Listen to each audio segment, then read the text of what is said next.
Oh no! What? We're live, by the way. Oh no! Welcome. Yeah, but nobody's here yet, so it's all good. To the Three Grandmas Yapping About Movies. I am apparently your host for this week. I am Time. I'm here. What happened to the Australian? We'll get to that. Oh shit! I'm here with my fellow grandma, Prag. Prag, hello. How are you? Hello. Welcome to the bungalow. Yes. And our third grandma, this is a very special Life Alert episode. Our third grandma, he has fallen. He cannot get up. So unfortunately, he cannot join us this week. So in lieu of that, we have a very special grandma joining us. Dark BMX. Dark, hello. Hi, I'm a replacement grandma. I'm only 55 though, so I'm not quite of the age, but I hope that's okay. You're close. You're close. What's your deal? Dark, What's your story? What do you like to do on the internet? Do you have a channel? How do you get down? Well, I don't like podcasts, but so why are you here? Well, podcast. I was forced to join this podcast. You were forced. Everything is forced with you. Everything is always either let me just say this. I do nothing or I'm forced to do, and it's this like a crazy libertarian fantasy world. So you're the one who picked a movie with some suggestive themes. Didn't you get timed out in the last episode? And when you were in the chat, and then now you're a co-host. That's weird. Did we That's vote crazy. on that? I got unfairly timed out. What did you say to me? Oh, he said some crazy shit. I didn't say anything wrong. Yes, I mean, what was that going to do for the community? How was that supposed to promote the brand? Tearing us down is what he's doing. I done nothing wrong last time, and I got timed out. Okay. All right, so this week, look up what I done. Yeah, look at what you. We're gonna get back to that. Yeah, we got plenty of time. This week we watched Perfect Blue, which is a 1997 anime movie. Was it written by? No, directed by this Satoshi Kon. Yeah. Yes. Do you want me to look it up? Yeah, look it up. Satoshi Kon, correct? Yes. Satoshi, I'm sorry. Mm-hmm. It's okay. This is not Blue Lagoon? It's not Blue Lagoon. Is that what you prepared? Blue Lagoon? I watched Blue Lagoon. The remake or the original? The original Blue Lagoon. You just threw whatever was out there.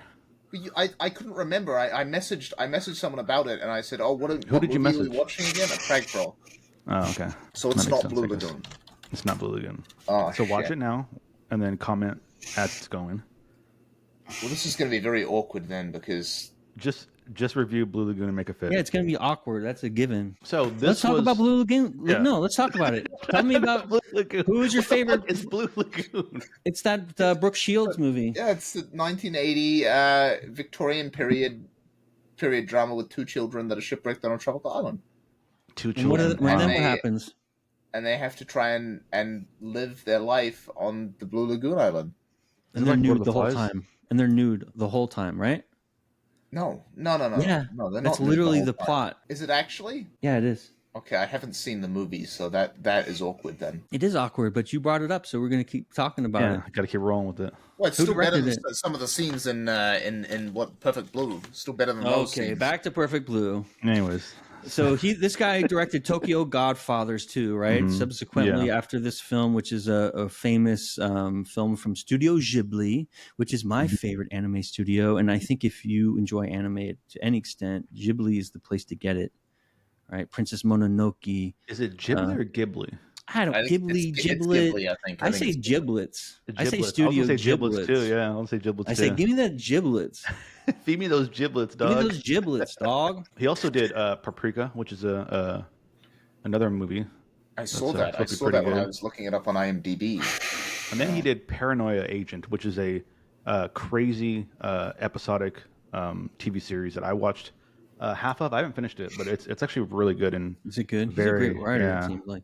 Very suspenseful. Because this movie starts out like a typical anime pop style film where there's a lot of pop stars and singing. I thought I was watching the wrong movie at first.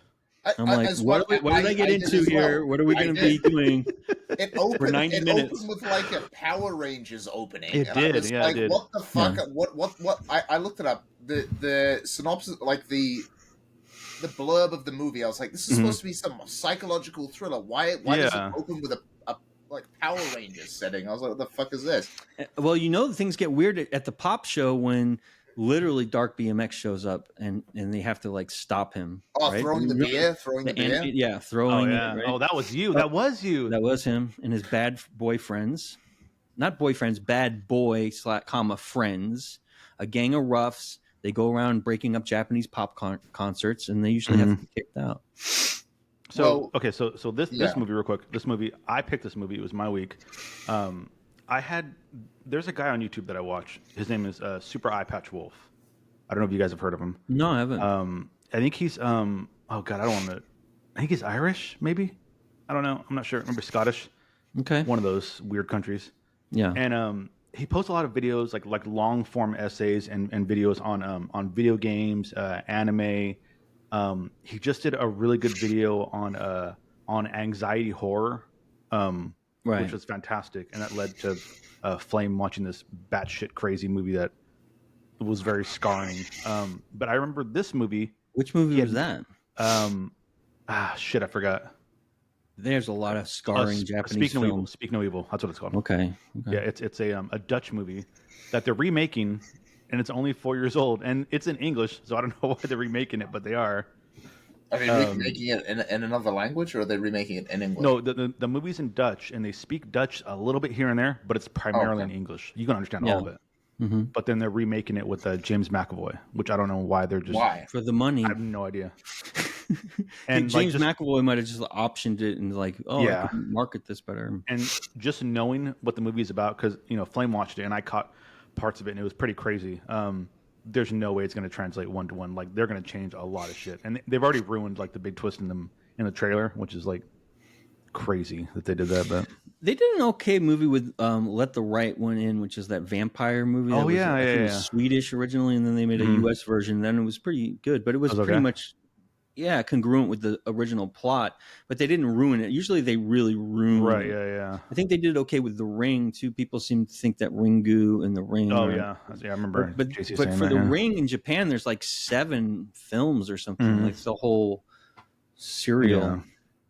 Yeah, so anime, right, Dark? I'm not a big anime guy. I watched one, which is One Piece, as I mentioned before, which is the only one I really. Yeah, I've seen every episode of One Piece. And there's like thousands. There's only about 1,100, I think, up to at the moment. That's crazy. But I've only ever watched anime here and there, roughly. Like it's not something that I actually enjoy specifically. Because most of it's over the top. Most of it can be quite. I don't know.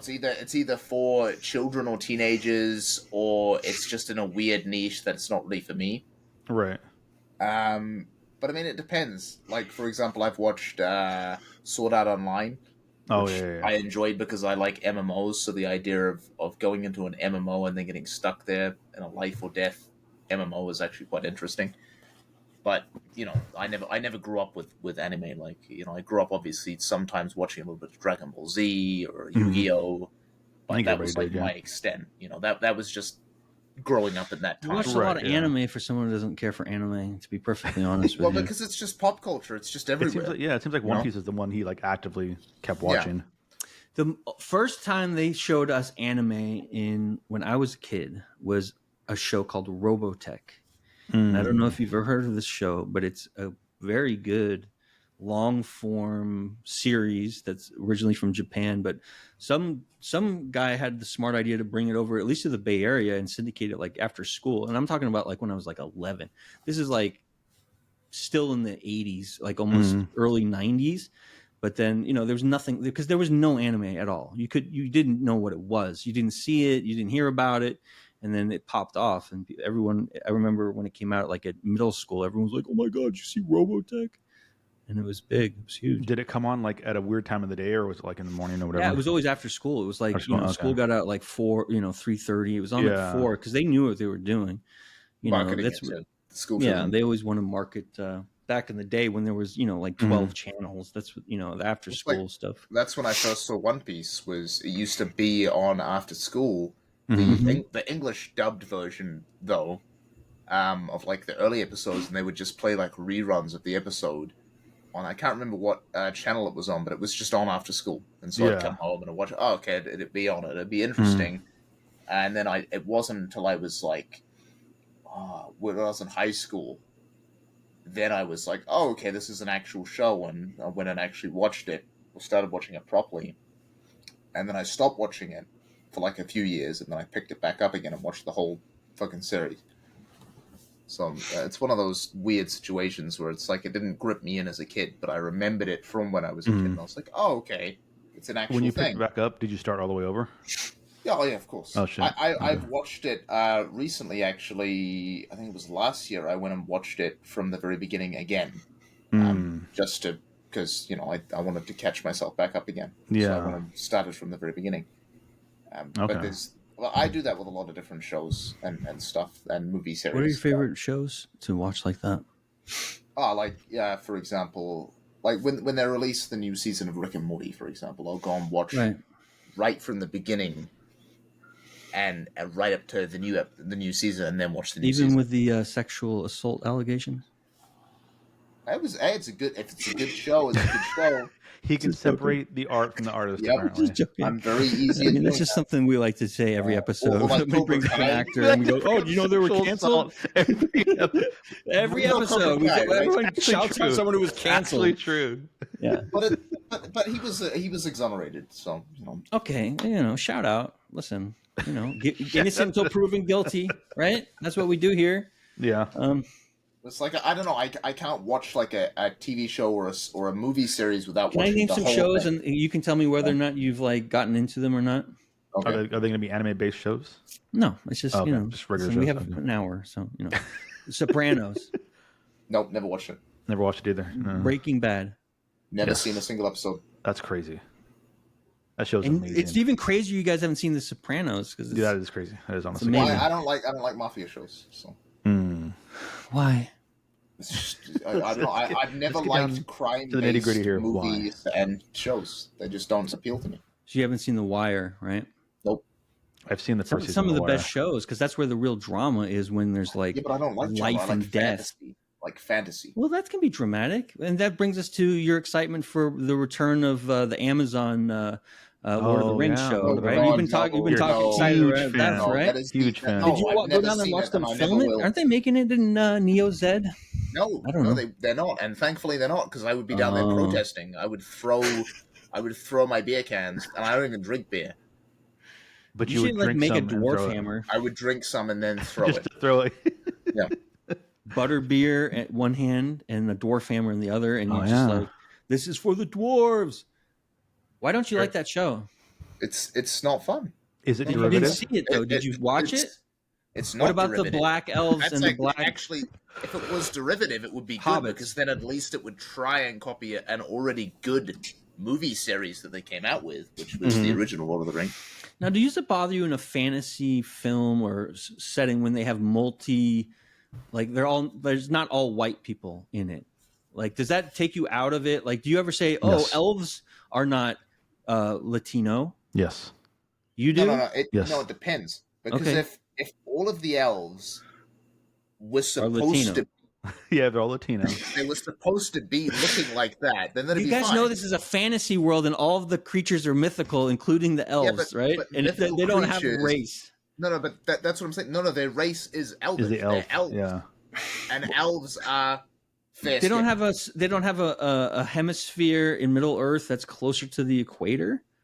No, like in Game of Thrones. Elves come from a certain part of the world. They come from out west. I can't remember what the country's called. Well, but they come from maybe out they west. have fucking closer to the equator in parts of out west. No, all the elves look pretty much the same. That's what they are. They're elves. They look the same. All elves look the same. What about Game of Thrones? How do you feel about Game of Thrones when that happens? Oh, it doesn't fucking matter because Game of Thrones is slightly different. Game of Thrones because doesn't there's have fantasy races where they're... Well, we're talking about pigmentation and melatonin at this right? And if you're born, regardless of the planet or the fantasy world closer to the equator, you're going to have more pigment. So why do we have to... If the entire story, why can't we just suspend our disbelief?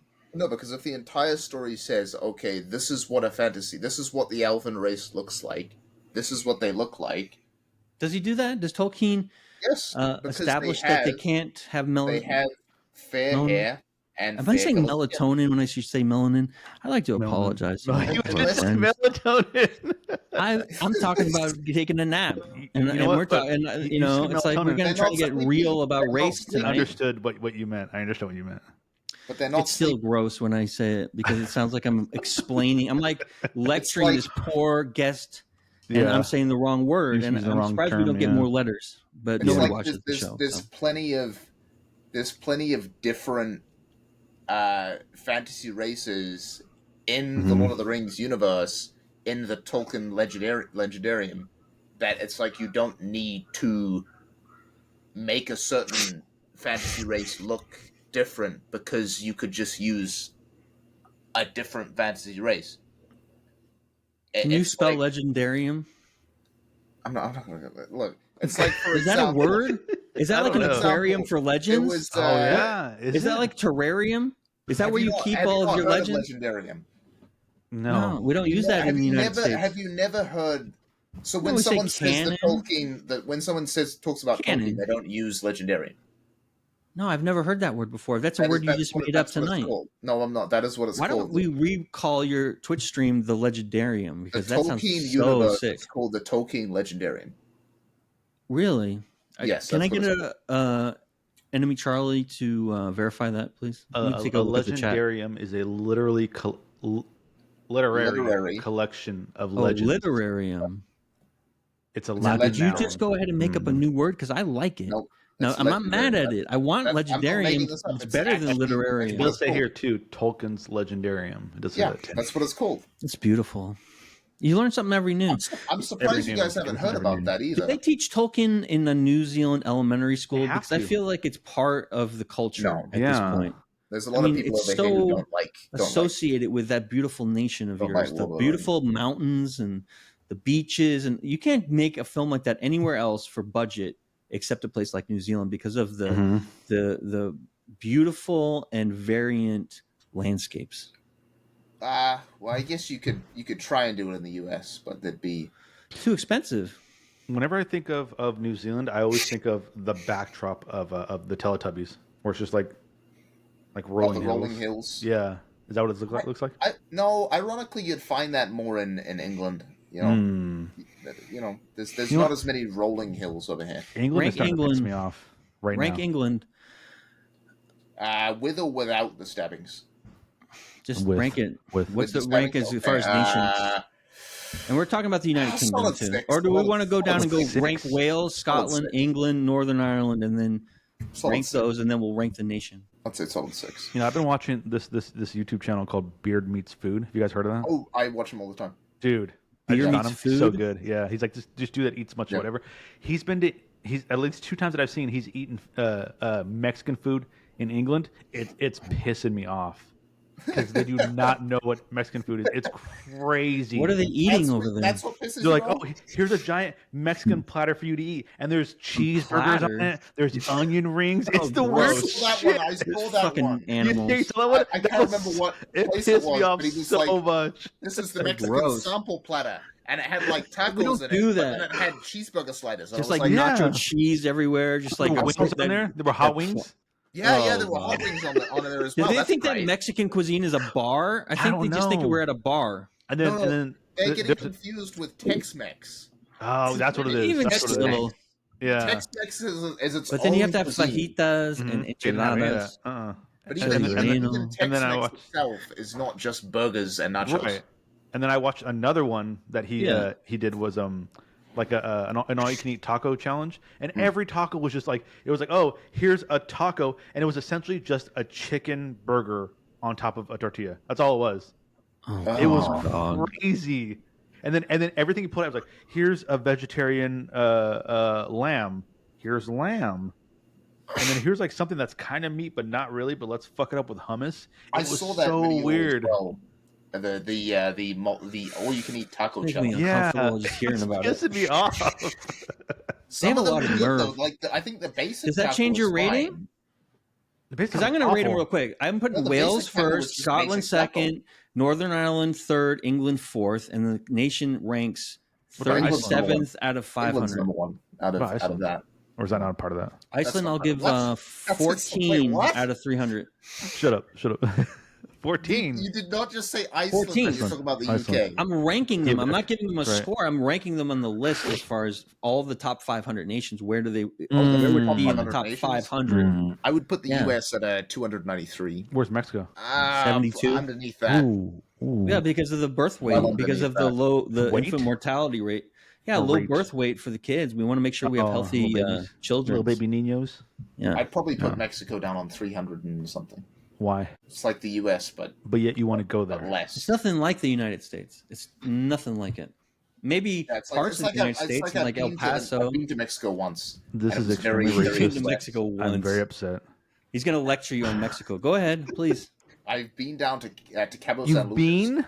You've been to Cabo? You been? I don't even know if Cabo counts as Mexico anymore. That It's just counts so as Mexico. tourist. That's a tourist spot. You get nowhere near the real Mexico. A beautiful little tequila shop. Why don't you say Mexico? You're supposed to Mexico.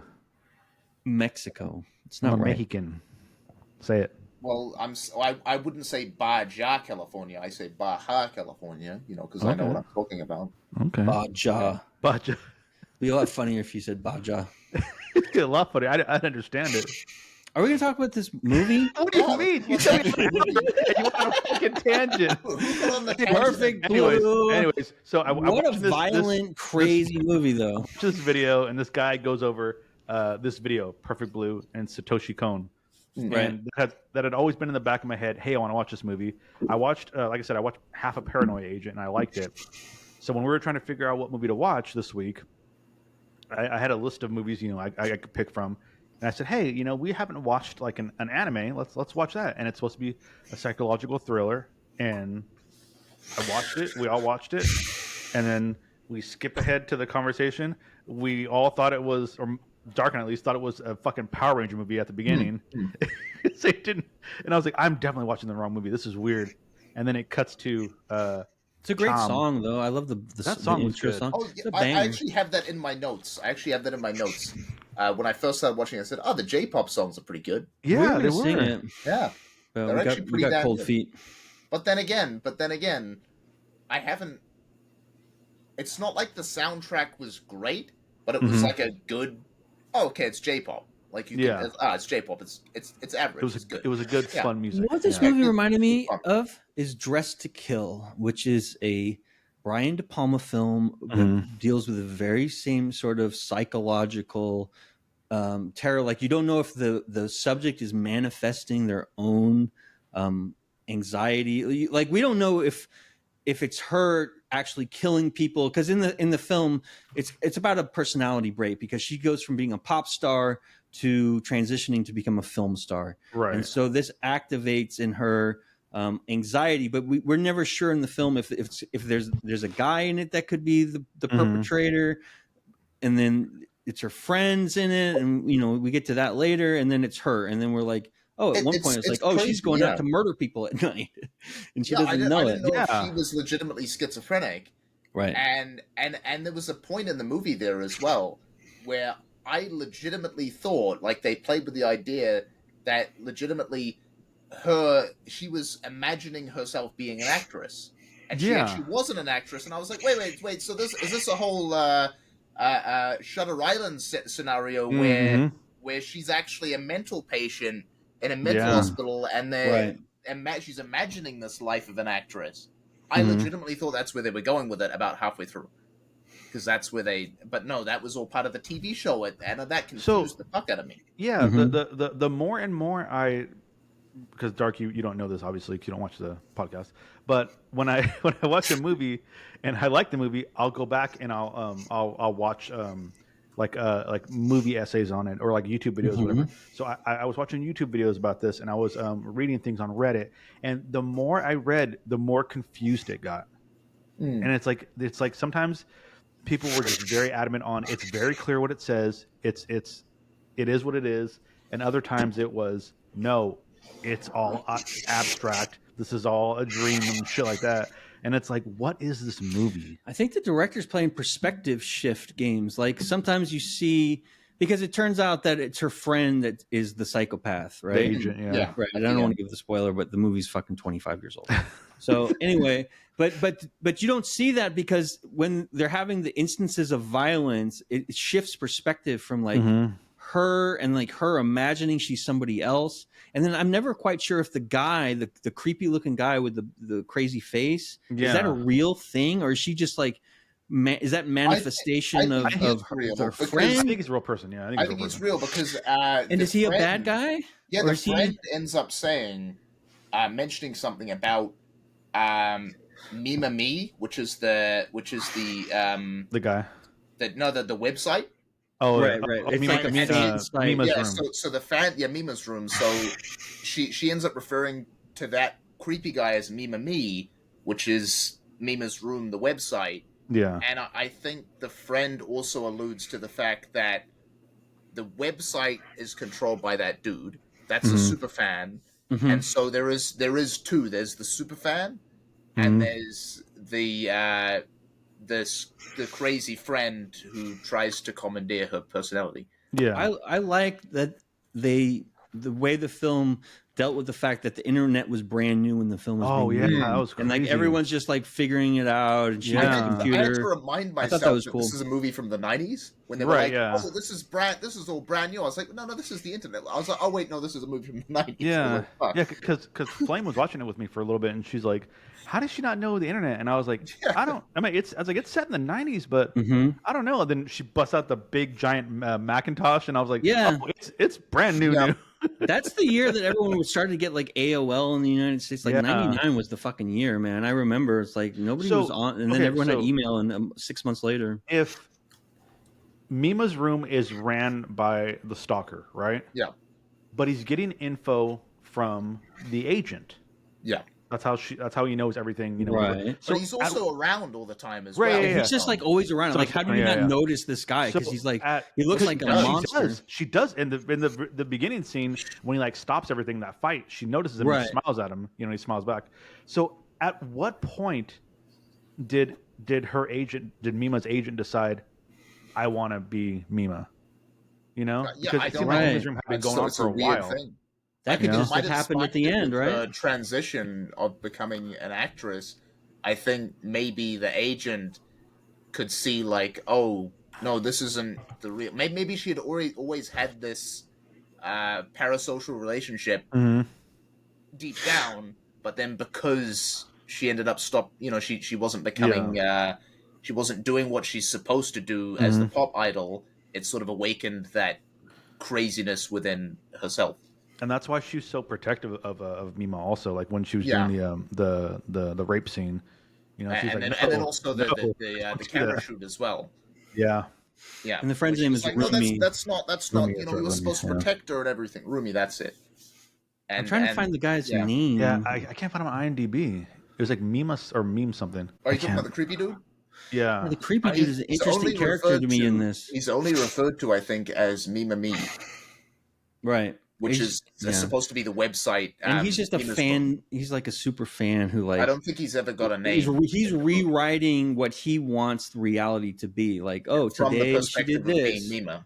Right. No, today I did this, right? Today I did this and I did this. And so when no. Me-mania. That's what it is. Me-mania, that's it. Me-mania, that's what it is, yeah. It's like anytime she does something she doesn't like, because there's a section where she decides to pose nude, which is interesting for a Japanese film, especially anime, because they usually don't show nudity like that, especially even in anime. Vaginal, like just showing genitalia, lower half genitalia is like crazy over there. That was probably a big problem for them, even more than the violence. They'll let you open people up on screen. Like in this film, it's like the violence is if you like, don't think that this film is like a cute like child's version of a slasher film. There's straight up crazy violence in this. Yeah, and like I said, I was surprised that they had full blown nudity in there, because even in an animated setting, Japan's censorship laws are usually very strict, and so I was surprised that they had like full frontal nudity in the movie. I wasn't surprised about the boob as much as the lower half stuff, which is generally something they would never show stuff. And they didn't censor it, which usually they would show it, but they might censor it. that just goes to show you how respected this director is, Mm-hmm. and how elevated manga and anime is in Japan, and it's considered just as relevant as a live action film. I think it was his first movie too, which is crazy. This one, yeah, it's a different thing. It's a different film. I will admit though, so the first time I saw that, the security guard, the first scene where he goes like this, he's holding her up, and it's sort of like that, and he's yeah. They made it kind of a bit too obvious, because as soon as I saw that guy's face, like instantly I thought, oh, that's a weird, creepy stalker guy. Right. Yeah. I even have that in my notes. I write notes. I was writing notes as I was watching the movie. Yeah. And I wrote it down. Security guard lead looks creepy, is stalkery, sort of. And then as I watched the movie, I was like, well, I fucking hit the nail on the head, because they made it too obvious. Like, but it's like red herring. It's like it's there, but it's not, because there's that twist. Yeah, the subversion is where the friend ends up being creepy as well. So they've got the thing staring you in the face, and they don't. Is that her sister? No, it's just a friend. Her agent. She's a former pop idol too. I mean, it would be too obvious to make that guy the bad guy, though, right? Because it's pretty obvious, like a red herring. But if you're not even thinking, what's good is they still kept him as a bad guy, though. Like they didn't completely subvert it. They just added in a twist. The twist was great. They kept that twist to their, they didn't reveal any of that. I didn't expect that twist. That was really cool. How they kept it under the twist, because, spoilers, but again, 29-year-old movie, whatever it is. Go ahead. As Mima is slowly, or she's transitioning away from being an idol to an actress, and as the movie goes on, she starts to see these manifestations of kind of a separation of herself. So she sees the pop idol version of herself. And then at the end, as those two sides of her, the actress and the pop idol, as they pretty much split the entire movie, further and further apart, she sees her in front of her physically, and we find out that it's actually Rumi that's dressed like her, which was a cool fucking reveal, because she turns and looks in the mirror and she sees that it's her, but in her mind's eye she sees herself. Right. So it's pretty crazy. What do we take away from all the manifestations she's seen, like in the TV and in the mirror? Because obviously that's not Rumi. Rumi's not in the room with her. I think she herself, I think Mima herself is having like a mental breakdown or a mental crisis, behavioral disorder. Yeah. So it's not so it's not like she's normal and all these creepy shit's happening around her. She herself is actually struggling with her own identity. It's ego split, like she's depersonalized to a certain extent, and she'll be thinking about a sense of self. Nobody's even there. Yeah. Yeah, because there's that horrific rape scene that's supposedly in the movie, but the way that they're filming it is like really like you could see how traumatic it could be, but then is it real? And then she's dreaming it because it like keeps going, and it's like it's very tough to watch. It's because like it's happening, and you're like, oh, this is uncomfortable, and then it gets to the part where like the guy forces himself on her, right, and then they're like, oh, let's all stop, let's move, change the lights, let's change it. So when they go to change it, the guy's like in place on top of her, and I'm like, well, this is weird. And then he's like, I'm so sorry. He's like, I'm so sorry. I'm like, oh, okay, well, it's all obviously it's a film, but this is crazy. But even so, and then they keep going, and then you like, it's like you forget that it's a movie, because then it just gets crazy, and you're like, what the fuck? It's real. I think it's weird how they also mirror that at the end of the movie, where you've got the creepy security guard guy, the Meme Mania. He tried to also he actually then tried to rape her for real at the end of the movie. True. And it mirrors that scene, and even on the same set, he was doing the exact same thing as the actor was at the beginning of the movie, but for real in the thing. And then she, it's a weird sort of mirroring scene where they've done that. There's something I want to bring up about that. I'm glad you brought that up. One of the theories I was reading about this movie was that everything that we're witnessing is so the show that she's on, Double Bind, it's actually real and it's happening, and all these things that happened in her life, or she's imagining like being a pop idol and stuff like that. That's actually not true. That's just something she made up in her mind. So that's why when we see that rape scene, and it's the fake one, the filmed one, that one's super graphic and super crazy. But then when you go towards the end and Mania tries to get her, it's not graphic, it's not crazy. She doesn't really react to it. She just kind of pushes them off. So I think the theory was like that's her like coping mechanism, and that's not real. So the version that we thought was fake, it was actually real, and it's like that. And I'm like, I don't know where you guys stand on that. But that was crazy. I don't think that theory lends to it. I think the problem is like you were saying about some of the people were saying like the movie, is what you see, and it is what it is, and then some people coming up with some crazy ideas around it.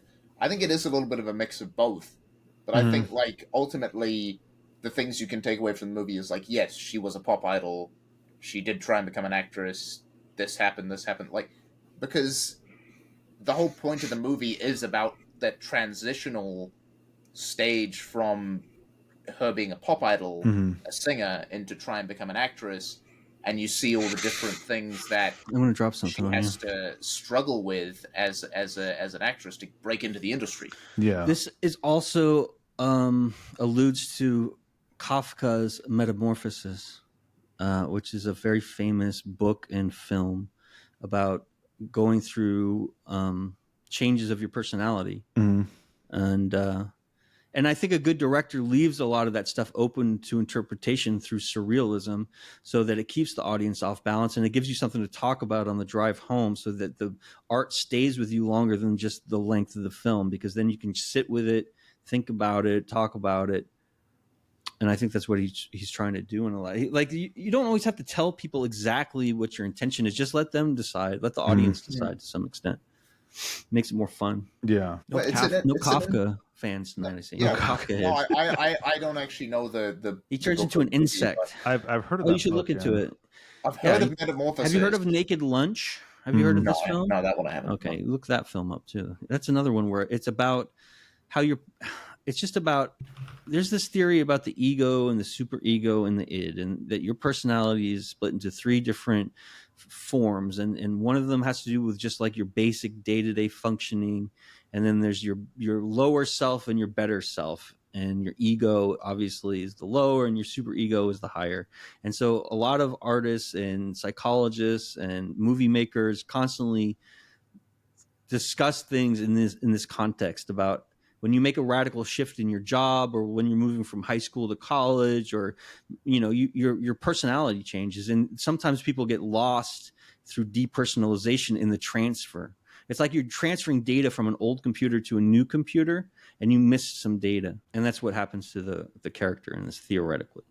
She's going through a period of her time. Maybe it's her age, maybe it's a different hormonal situation because we change, and then she just has a psychic break. But also all the people around her are having the same break. There's like two of them, so it's like a trilogy of psychic this also reminds me of Black Swan a lot too, and Single White Female. Single White Female is about it was a Jennifer Jason Leigh film about a woman who moves into an apartment, and then she becomes friends with the person who is her new roommate, but eventually she starts dressing like her and acting like her and trying to steal her job and her boyfriend, and just becomes her, right? Which is kind of like the same thing that this movie talks about. So it's a classic theme. Yeah. So on the topic of Black Swan, JC had brought up Satoshi Kon's two movies, Black Swan. I'm sorry, Perfect Blue and Paprika, and how they were both, they both mirror big movies. Perfect Blue being Black Swan, and Paprika being what's that movie? Inception. Okay, it's a basic. I didn't know that. Yeah. So as I was going through watching videos on Perfect Blue, whatever, I found a video that has like 3 or 4 scenes from Perfect Blue, and then 3 or 4 scenes from Black Swan. I've never seen Black Swan, but those scenes are pretty much a 1-for-1 like remake of like of Perfect Blue, which is pretty crazy. but I Darren guess that was Aronofsky, like right? yeah. But I guess that had been a common thing that He they might have brought done it up on about the movie. purpose as like an homage. It happens. Like there's like you'll listen to a pop song and there'll be like one guitar lick that's obviously something from the Beatles or the Stones. It's just like they want you to see it. Yeah, it's a good movie. You should see Black Swan. It's really interesting. I've heard it's good. Yeah, I Very haven't seen that as psychological. well. I've just seen some scenes from it.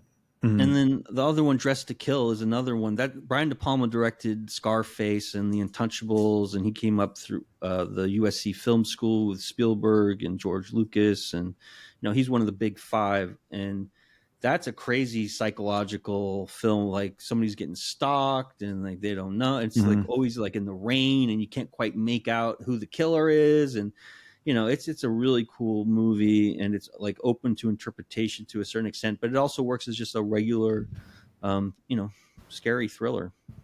What did you guys think of the fight scene at the end between Rumi and Mima? I love how they have her floating around. Yeah, yeah. I think that shows how psychosis can, like, if she's in a mania, she's like floating through the world. Well, I think the crazy bit about that end scene, though, where there's one bit where she's floating along, running along after her, and of course you see Mima's like really struggling, and she's just floating behind her. But then you see for a split second the reflection in the reflection, Rumi like running really hard, and she's breathing heavy, and then it goes right back to the floating. Yeah, that was really good visual. You got to remind yourself, oh wait, because it's hard to think of. It's like, wait a minute. Like, how the hell is she just floating along so casually? Yeah, she's jumping from rooftop to rooftop. That was crazy. And then, in her head. And then you see what really is happening is Rumi is fucking going after her. Like, it just puts she's you back screaming in for help. This is a real person fighting another real person, not a figurative imagination fighting a real person. It's like actually real people. Head, and they fall from the rooftop. I think that was a great segment. They had, the full fight, the way that it was choreographed. It starts on the top of her building. Like she tries to come out the window, and like there's all kinds of close calls, and she's screaming for help, but it's so busy that no one can hear her. And then finally, they have a truck runs her over or something like that. The truck goes to run over Rumi. Oh right. And then she puts her arms out like she's she thinks it's like stage. She thinks something. it's like a stage lights, and she's like, "Oh my god, I'm ready to perform."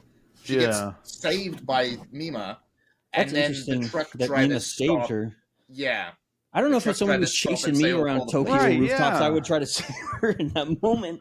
Yeah, so she was a really good friend though. She was like one of her best friends. I know, but she's trying to stab her to death. Yeah, but like if you're my really good friend and you're trying to kill me, I probably wouldn't save you. So back to TwitchCon. She knows she's nuts, though. She knows she's nuts. We'll find out at TwitchCon. She wants to get her help. Find out at TwitchCon.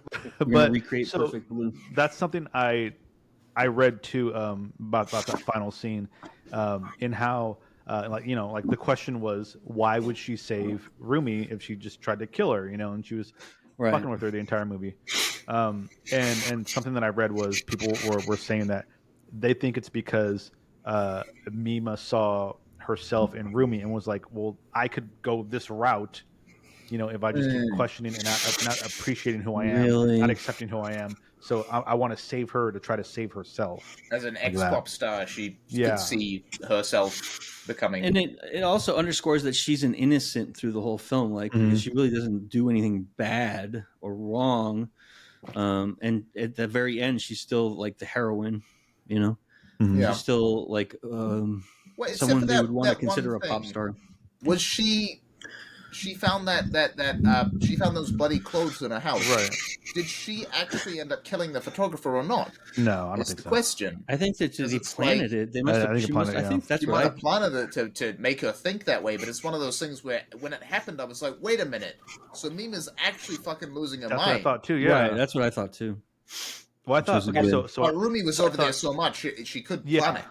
So I thought up until that point, everyone getting killed, like the director and all, or the writer and stuff like that, all those guys getting killed were definitely from Mimania.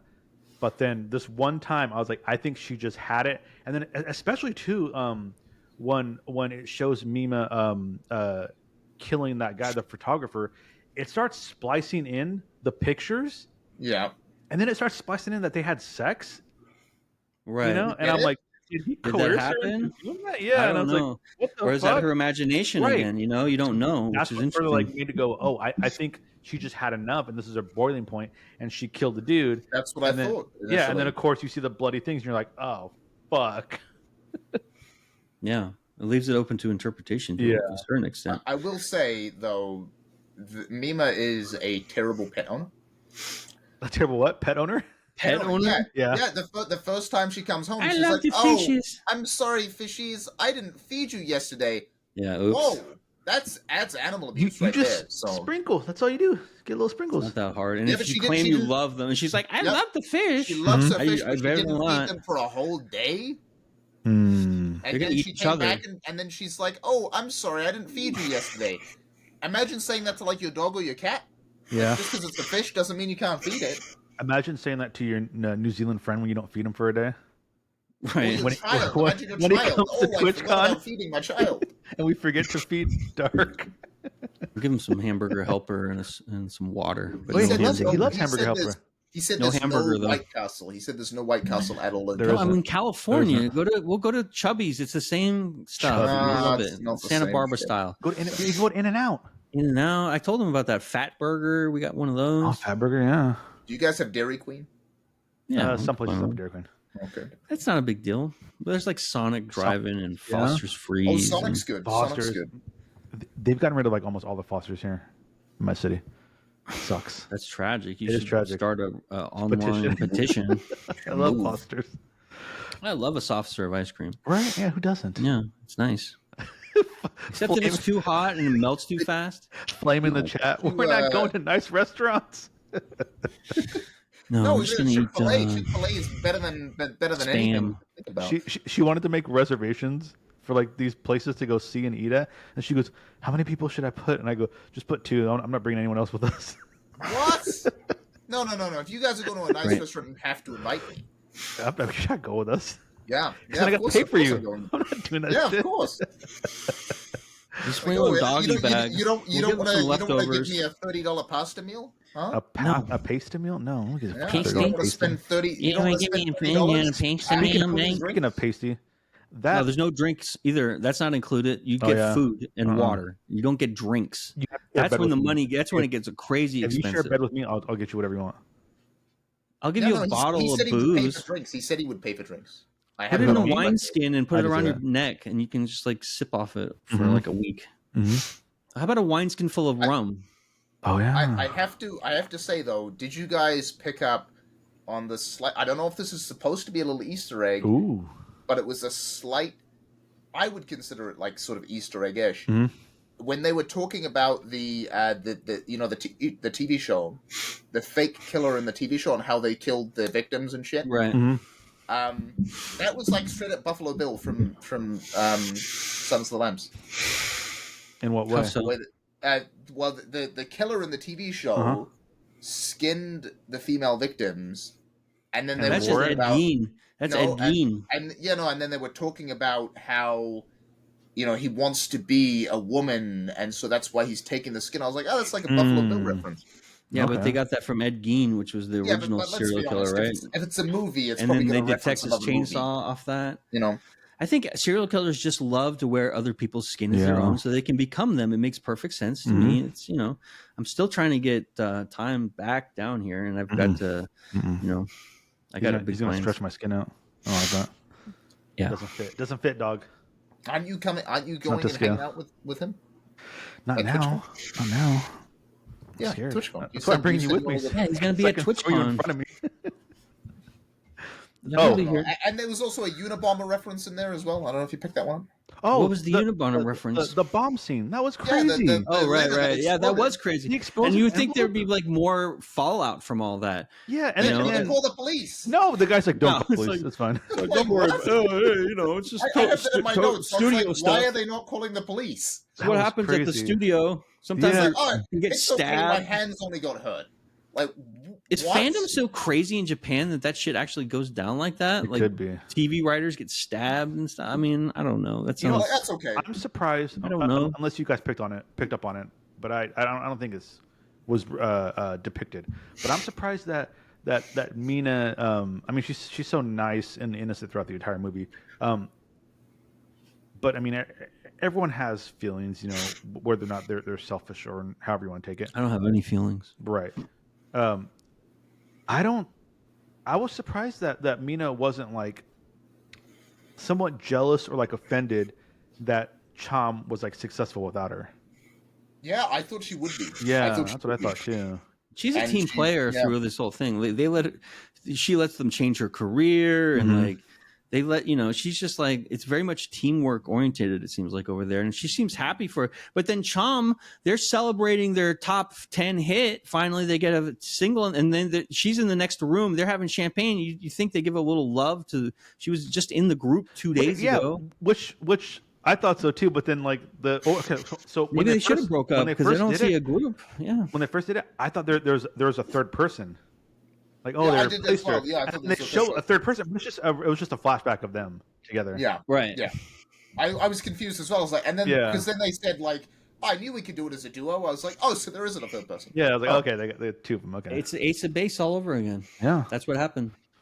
Oh, that was a cool reveal too. At the end when she realizes so the reveal and then the line before it. So at the very end, she fights Me-Mania and she hits him in the head with a hammer, which was a weird scene because she just hits him and he's just like, well, I mean, you catch him with a hammer. I'll tell you what, you catch somebody with a hammer, that's how it goes down too. It's over before it starts. Oh, that hurt! Like, did she hit him with the claw? Did she hit him with the claw side? Or she hit him with the right side? Oh yeah, she got him in the soft spot.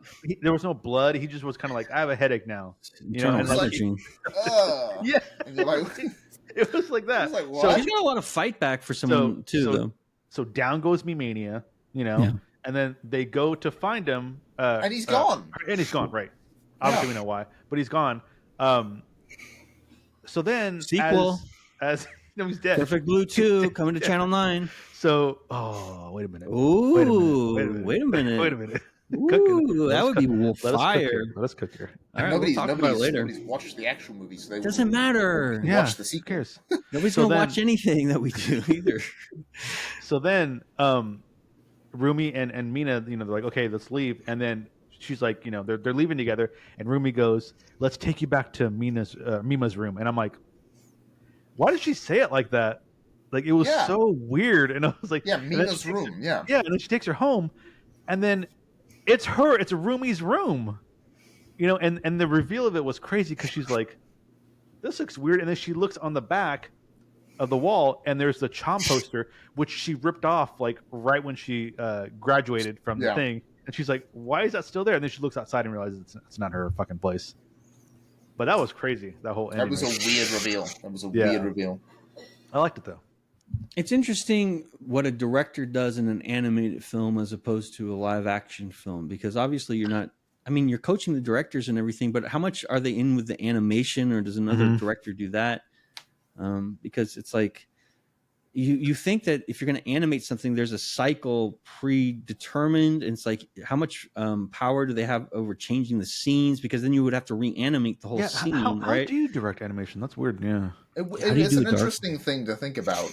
Are you just standing over the shoulder going, nah, I don't like that. Move it to the left a little bit. I assume you would have to have a really solid story and know exactly what you want before animating it.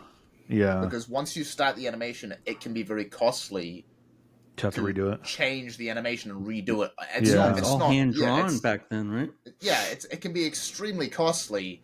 And so I think with animation, realistically, you have to really have a grasp on what you're doing before you even do it. You can't just shoot scenes and be like, let's retake that. You could, it's easy, and you think about it from the point of view of the actors and the actresses. It's easy to read. It's a lot easier to redo lines on that because it's just audio. It's just audio. You can be like, do that take again 10 times in different voices, which is the easy part. But once you so you have to have your entire script and everything completely laid out. Do you think they have the audio done first and then they work the animation around it, or do you think it's the opposite? I think I've heard a lot of the time they do the audio first. Okay. And they have a rough sketch basically, and then they do the they do the animation afterwards. And I have seen sometimes where they've matched the animation to what the actor's doing. Like sometimes the actors will be really expressive with their hands and everything. Oh, in the booth. And sometimes yeah.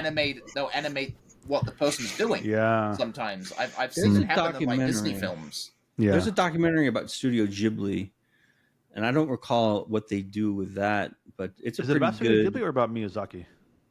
I think, but then if you're talking about Miyazaki, you're talking about it's going to be there. Yeah. But it talks about the process. I'm sure it's pretty much the same. I haven't seen the whole thing, so I don't know how to answer that question. But I feel like I don't know. It's feel like they probably do stills. Yeah.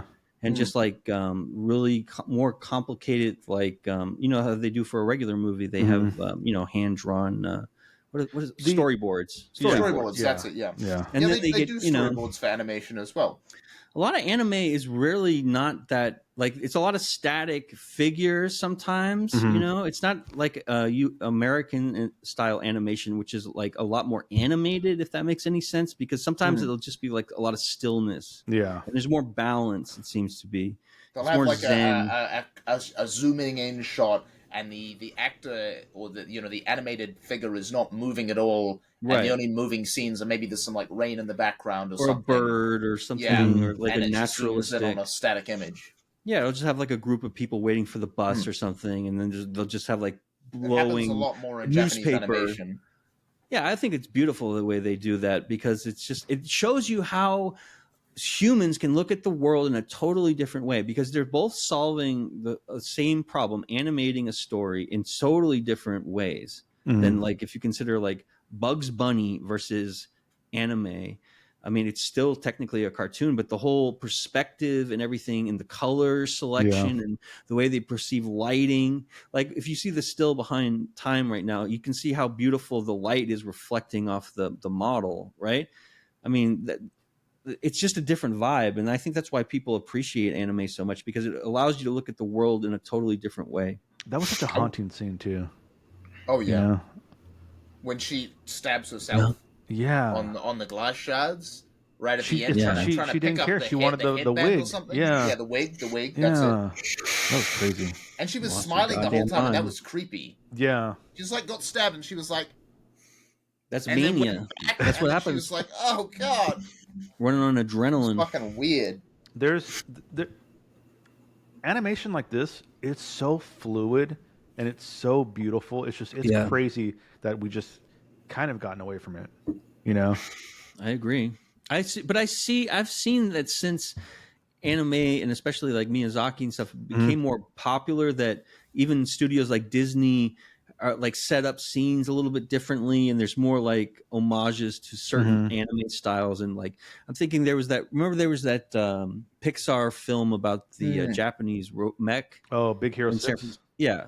So I mean, they try, but it's never exactly the same. Have you seen the League of Legends Arcane? Oh, I watched the first. It looks like, cool. I want to watch it. I'm interested in the game. Yeah, it is so good. And is that the game or the movie? It's the game. It's the game, right? It looks good. Yeah. I'm interested in it. It's based on the game. It's made by a French studio, a French animation studio, but they've done it in a really Japanese animation art style, and it's very good.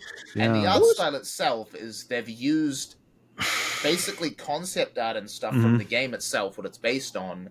And they've taken a lot of that concept art and translated it into the animation. It has it's like anime, but then like cell shaded.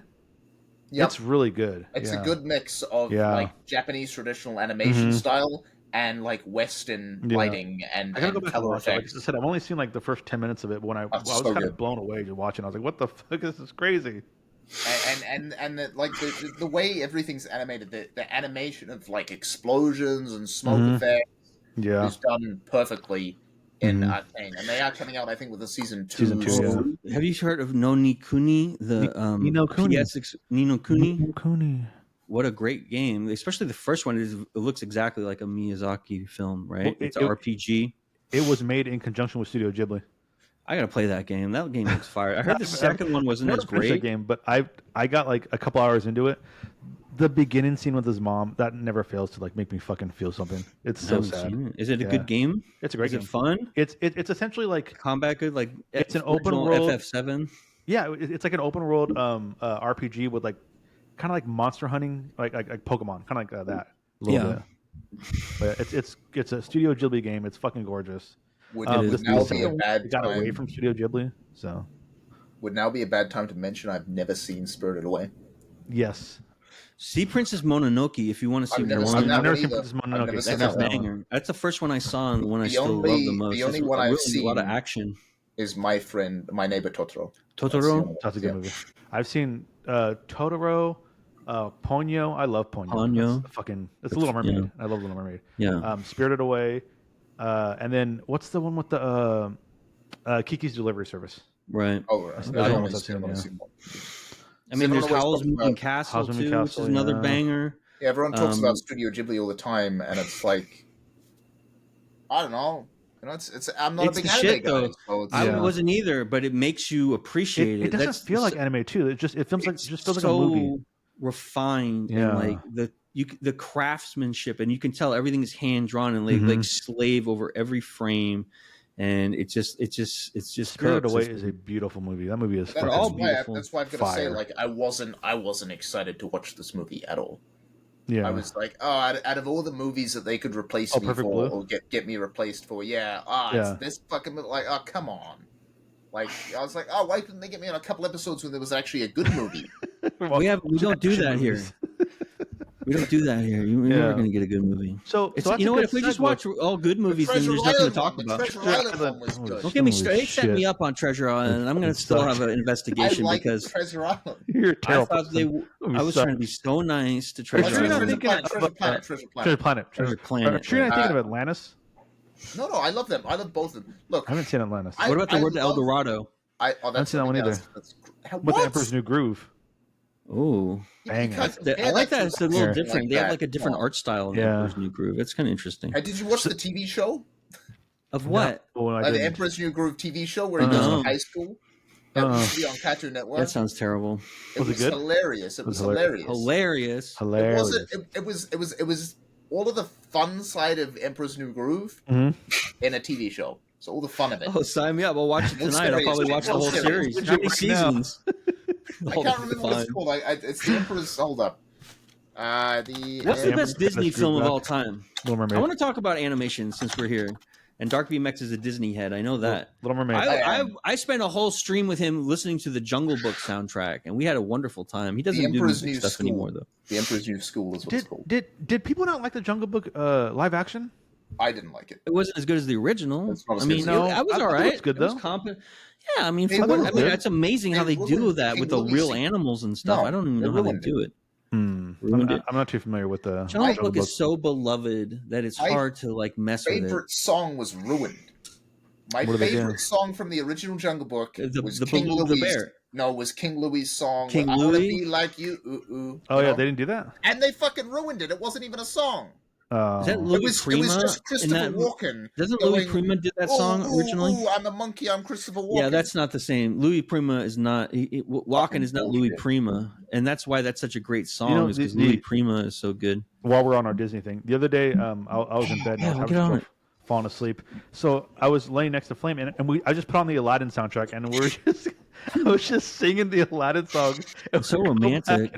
It was romantic. Of course it is. It was romantic until I took both parts of a whole new world. Oh no, that's just like you. I'm gonna be Jasmine and fucking Aladdin. Those are my parts. I'm doing them both. Yeah. That's weird. I love that meme from that movie where they just have Jasmine say, "I love to go on adventures" or something, whole new worlds or something like that. It's just like, I don't remember the meme. I shouldn't have brought up the meme. It doesn't work. Jesus Christ. Because you can't describe a meme, folks, because you have to see the picture and have the actual text.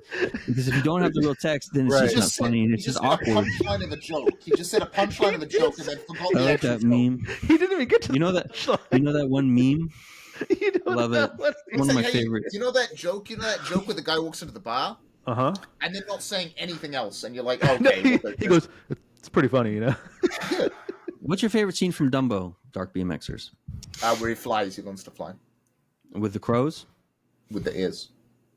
No, but he meets his new friends, right? Yeah, but I the scene that I'm thinking about is where he's finally learns Have you to seen fly. The Song of the South?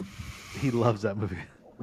I actually haven't seen that movie. I know what it is. I know you what it should is. watch it tonight. We're watching Interesting. it right now. It's really interesting movie. You're really going to learn it's a got lot. a few good scenes in it. It's got a few. What good about scenes the Aristocrat? Oh no. Aristocats. Lady and the Tramp has that wild cat in it, right? The Siamese cat scene. Oh yeah. See, there's so many problems. We have to remake all of them. It's crazy. Hong Kong Foo, something like that. Oh yeah, yeah. Insensitive. Yeah. Is what it was. Aristocrats is the one where it has the Siamese race. Oh, is that? I thought that was in Lady and the Tramp, because I remember Lady moved into the house and there was a cat living there, and the cat was trying to intimidate Lady, and Tramp has to set in and get in there. Might have been. And then there's the Italian restaurant where it's even more problematic because the people who own it are like crazy Chef Boyardee style. Disney, you got a lot of explaining to do. You got a lot of explaining. But Disney movies are beautiful. They're all great. Snow White, Cinderella. I love the scene with the demon. Is it in Snow White? Like when the queen turns into the dragon? No, that's Sleeping Beauty. That's Sleeping Beauty. Is that Sleeping Beauty? Yeah, that's a banger of a scene. Nobody expected that during the film. I think that Fantasia is wonderful. Maleficent is her name. Maleficent. Yeah, Maleficent. Fire. Which, of course, Angelina Jolie played Maleficent in the live action. Are those good? Maleficent 1 and 2. I haven't seen them. 1 was good. I haven't seen number 2. 1 was pretty good. The Rescuers. Like how they're trying to Rescuers. Humanize villains. I don't like that. Oh, you don't like humanizing people? You don't like humanizing people, Time? If you're a villain, you're a villain, dog. Stay evil, dog. That's what I'm talking about. I think one of the funniest... I can't remember. There was a movie I saw recently, and it was funny because they played with that idea. I can't remember what the movie was, but it was basically they were like, Why do you do what you do? Why are you bad?" He's like, "I just like being a bad guy." Yeah, it's me. And that was it. That was it. Based answer. I just like to see the look on their faces when I finally take it. Morgan said, but it is nice having a humanized villain, just not all the time. Welcome, Arthur Morgan. Welcome them. So you know what I mean? Like sometimes it's good and sometimes it's bad. I don't know. It depends on the story. If the story. What's the worst Disney animated film? Let's talk about some of the bad ones. The worst one? I don't know. Oof! Now it's getting tricky, right? Because then you don't want to get any letters.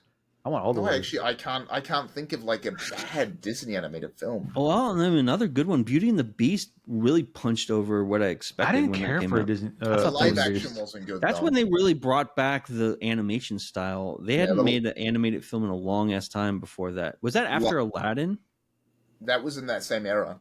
Yeah, that's when they had the Disney Golden Era. The Golden Era isn't like the 70s and the 60s when they were making Disney like Golden Era was like in that 90s era. Really? Yeah. Even it wasn't like Cinderella, Snow White, and all the classics. Not the classic Golden Era. I'm sorry. I mean, it's regarded as like the comeback Golden Era. Right. Okay. Not the original Golden Era. The original Golden Era is like in the Snow White era. Now, let me ask you about a movie called Bedknobs and Broomsticks. Have you seen this film? Bedknobs and Broomsticks. I don't know. It's from the Mary Poppins era. It's a Disney live action. I didn't like Mary Poppins. I've never seen Mary Poppins. I'm not going to listen to anyone say they didn't like Mary Poppins. I didn't like it. Beautiful soundtrack. There's wonderful dance. Dick Van Dyke is amazing. DVD. Bedknobs and Broomsticks has an amazing zombie battle, like skeletons. Like there's this war field outside of the castle, and they made it in like 70s or something, and they did it right, and it looks so crazy that they get all of these bone soldiers to fight. You know, it's almost as good as like Jason and the Argonauts. I don't know if you've ever seen that. I love that movie. I love that movie. So they're doing like claymation, right? So they're posing the things, and like every time they take a shot, they have to move it. But I recommend that, and I also recommend Chitty Chitty Bang Bang because you know. I think I've heard of. Have you seen that? Before. I've never seen the movie. What are you? I thought you were a Disney head. Yeah, but and you've been going around telling everybody, and I just named 3 films, but you haven't seen them. Oh, they're wonderful. You should really check them out. They're because it's a real mix. And Treasure Planet's a good Disney film. I was okay with it until the second half. I like some parts of Treasure Planet, but I don't like when Martin Short shows up, the whole fucking thing goes out the window. Oh, you mean the robot? Yeah, because it's like it seems like he was added on. Well, no. He. Have you seen the original Treasure Island, or have you read the book? Of course, I read the book. Okay, yeah. One of my favorite books. One of my favorite movies. I love the original Treasure Island. Who wrote the book? Stevenson. Louis Stevenson. Who wrote it. Yeah. Louis Stevenson. Yeah. What do you mean, R.L. Stein? Yeah. I'm talking about Treasure Island. He thought it was R.L. Stein because it was Robert Louis Stevenson. Yeah. It was a joke, though. You guys. I don't think you were joking. What about Swiss Family Robinson? You've seen that? I love that. Love that. I haven't movie. seen that. Beautiful movie. What is going on with you guys? You guys walk around like, I'm Disney from the beginning. I got Disney tattooed on my chest. I'm a Disney guy. You've recommended 4 Disney films. We've reviewed more Disney films on this channel than I've. Well, that's like we've only had. All right. Still, I'm shocked. You guys have a lot of work to do because these are great live action films with a mix of animation. What about a Goofy movie? The addition of the robot was integral. Oh, blasphemous. Goofy movie. Goofy movie's fire. There's nothing wrong with the Goofy movie. I don't know. Is that a problematic? I don't know. Problematic at all? What are you talking about? It's a beautiful story. Because it's like Pluto is like Pluto is like Mickey's dog that belongs to him, and then Goofy is the dog that his friend. That can't talk. It's like what is the difference? And does Pluto look at Goofy and Goofy look at Pluto, and they're like, "What's going on? Yeah. Do they dap? Do they not like each other? What is Goofy? What is I understand Pluto. He's a dog. He looks like a dog. He acts like a Pluto. Goofy's like a escape from a lab."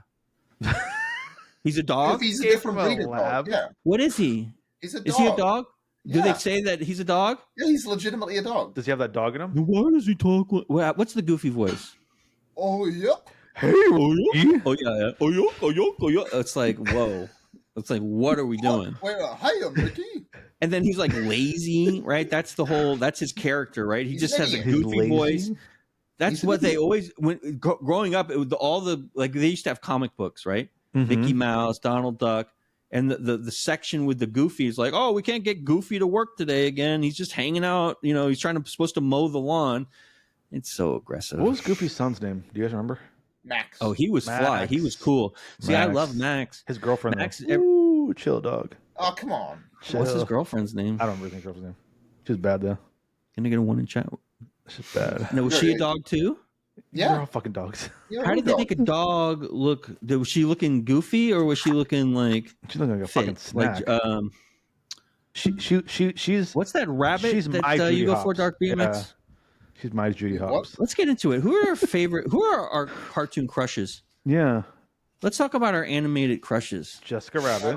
I want to say something first. Luann from the printed newspaper comic series. Luann? Yeah, Luann. When I was a kid. Yeah, because she was attainable.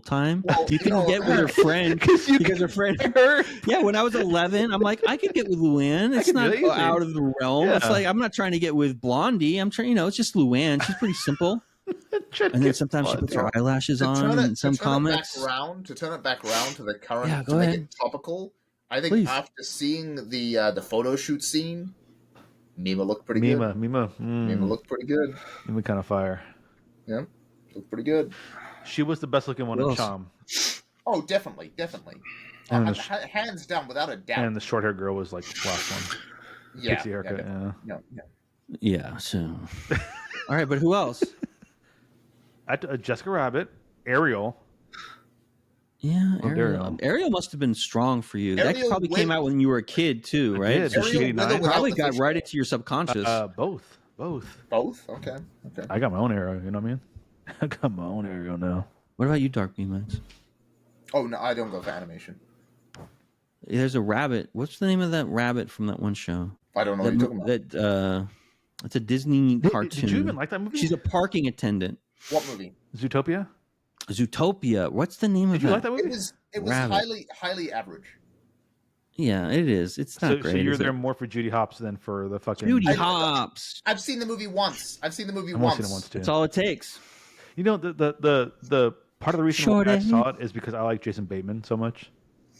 That's pretty much the only reason. I don't know who was Jason. Why do you like Jason Bateman so much? Because he was in Arrested Development, and I love Arrested Development. Did you watch that show that he directed that was on Netflix? Ozark. No, Did you watch that? Flame watch that one. I didn't watch it. It was pretty good. Was it? Yeah, I think I saw him fun. at a Dodger game. He was right next to me in a Range Rover, and I waved to him. You waved to him. He didn't wave back, did he? He went like that. Oh, he's like, one of these? Yeah. He probably thought you were coming to get his car or something. He parked my car. I was in another car. He's like, pull it around when you're done with that one. You one of these? Yeah. I'm ready to go. Yeah. That's going to be the signal at TwitchCon. Keys, yeah. When I do this, we have to rally together and we'll form a unit, and then we'll just take out everything. Form a mech. How many fights do you think we're going to get into? With each other? Yeah, with each other. A few? 3. There'll be 3. I'm going to go and punch Hassan. There's going to be a fight between Craig and I. There'll be a fight between... You can't say that. Who else? I don't know. I feel like Time and Dark will fight. We're 100% going to fight. 100%. No, the problem is once we're in a physical actual setting where we're actually right next to each other, then there's going to be no bullying. There's just going to be love. It's just all going to be love. You said you didn't want to hug me. Well, yeah, I'm not going to hug you though. That's weird. Are you going to wait? Why don't we make a cuddle puddle and film it on Twitch? We just puddle. like snuggle together and take naps. You need to make sure that on the floor that you get there the same day we get there, because we're getting there Thursday. Yeah. That's when I have to travel. I don't know how I'm doing. If Dark comes to Santa Barbara, we can ride down. We can take my car. No. We'll get a rental. What's the parking lot down there? Did I just get a garage or something? I don't trust people's cars. We get rental cars. What do you mean you don't trust my car? My car has 50,000 miles on it. It's a Avalon. It's clean. There's not a spot of dust in there. What year is it? 2014, but only 50,000 miles. So I barely drive. It's gonna be Prague. Then right next to him is gonna be all his stuff that he needs on the front seat, and then in the back seat it's gonna be Dark and Dr. Yaz next to each other. No, he wants me to drive. Back seat the whole time. We can take turns if you want, Poppy. You can drive. It's allowed. He's going the opposite side of the road. Yeah, he's going to crash. I'm afraid. I'm terrified he'll forget which country he's in. And he'll get onto the entrance of the freeway and the wrong way. It's like, how to merge. Where are the lights? The really funny thing. And then it's like, oh no! When I was over in the US last, and I with who? drove for the first time. Shut up. When I drove for the first time, I actually was thinking in the back of my head, I was like, oh, damn, am I going to make a mistake? But you didn't. Instantly, I was just instantly and I think the problem is, because I've played so much like GTA, for example, right. I know how to drive on the other side pretty easily. Okay. The good thing about going to LA is you get to see all of GTA IRL. You get to see all the streets. It's all pretty much scale. The Last of Us 2 made Santa Barbara pretty much the correct streets and everything. They have this train station that's there, and it's amazing. We're not going into LA. We're going into LA. The Santa Monica Pier is the main pier in things. That's pretty cool. I've seen all the photos and the real life comparisons. It's pretty cool to be there. The only place we could go to one spot in LA, which I do quite think is a good. The museum, the wax museum. Let's go to the Getty. Yes, we are going to the Madame Tussauds, and you're coming with me. I'm gonna go. We can go to Hearst Castle, but we're also going to go Citizen to. Kane lived. We're also going to go to the Queen Mary, which is docked in Long Beach. Oh, God, it's the biggest tourist trap in the whole fucking state, and it's like Alcatraz tourist trap level. They take you to an abandoned building for $100 per head on Alcatraz, and it's just like nothing is there. No, you don't have to do that. It was. You should see all the cool stuff all the tourists don't get to see, like the Continental Club. Oh, we have a special club in downtown LA that takes a knock to get into. And it's near a pizza place. And the door handle is in the middle of the door. Yeah, it's pretty nice. There's a slot. Or we could just go to a place that's actually cool, like the Queen Mary. I like ships. Like grandma. I like ships. Let's go ahead and pull this around. What are we rating? Having a nice time. Why do we always? JC always wants to cut it short, and I don't need to cut it short. No, we're not cutting it short. We can just rate. I want to talk about everything. We should just talk about. You just keep going for as long as we can. That's what I don't care. It's fine by me. That'd be about 3 hours. What do you want to see in California? If you had a perfect, we're now on the planning the TwitchCon trip segment of the. Yeah, we're all going to podcast. TwitchCon, guys. If you guys are watching, we're all headed to TwitchCon or are you just in 2 weeks. I'm in talks. I'm in talks. Yeah, this is part of the process. Time. Don't you have to be patient with him. Don't push him because then he'll get squirrely and just leave negotiations. But this is good that he's talking. Just the mere fact that he's talking is where I want him. He'll talk himself into it. I don't have to do anything. Realistically, I would have to do some convincing.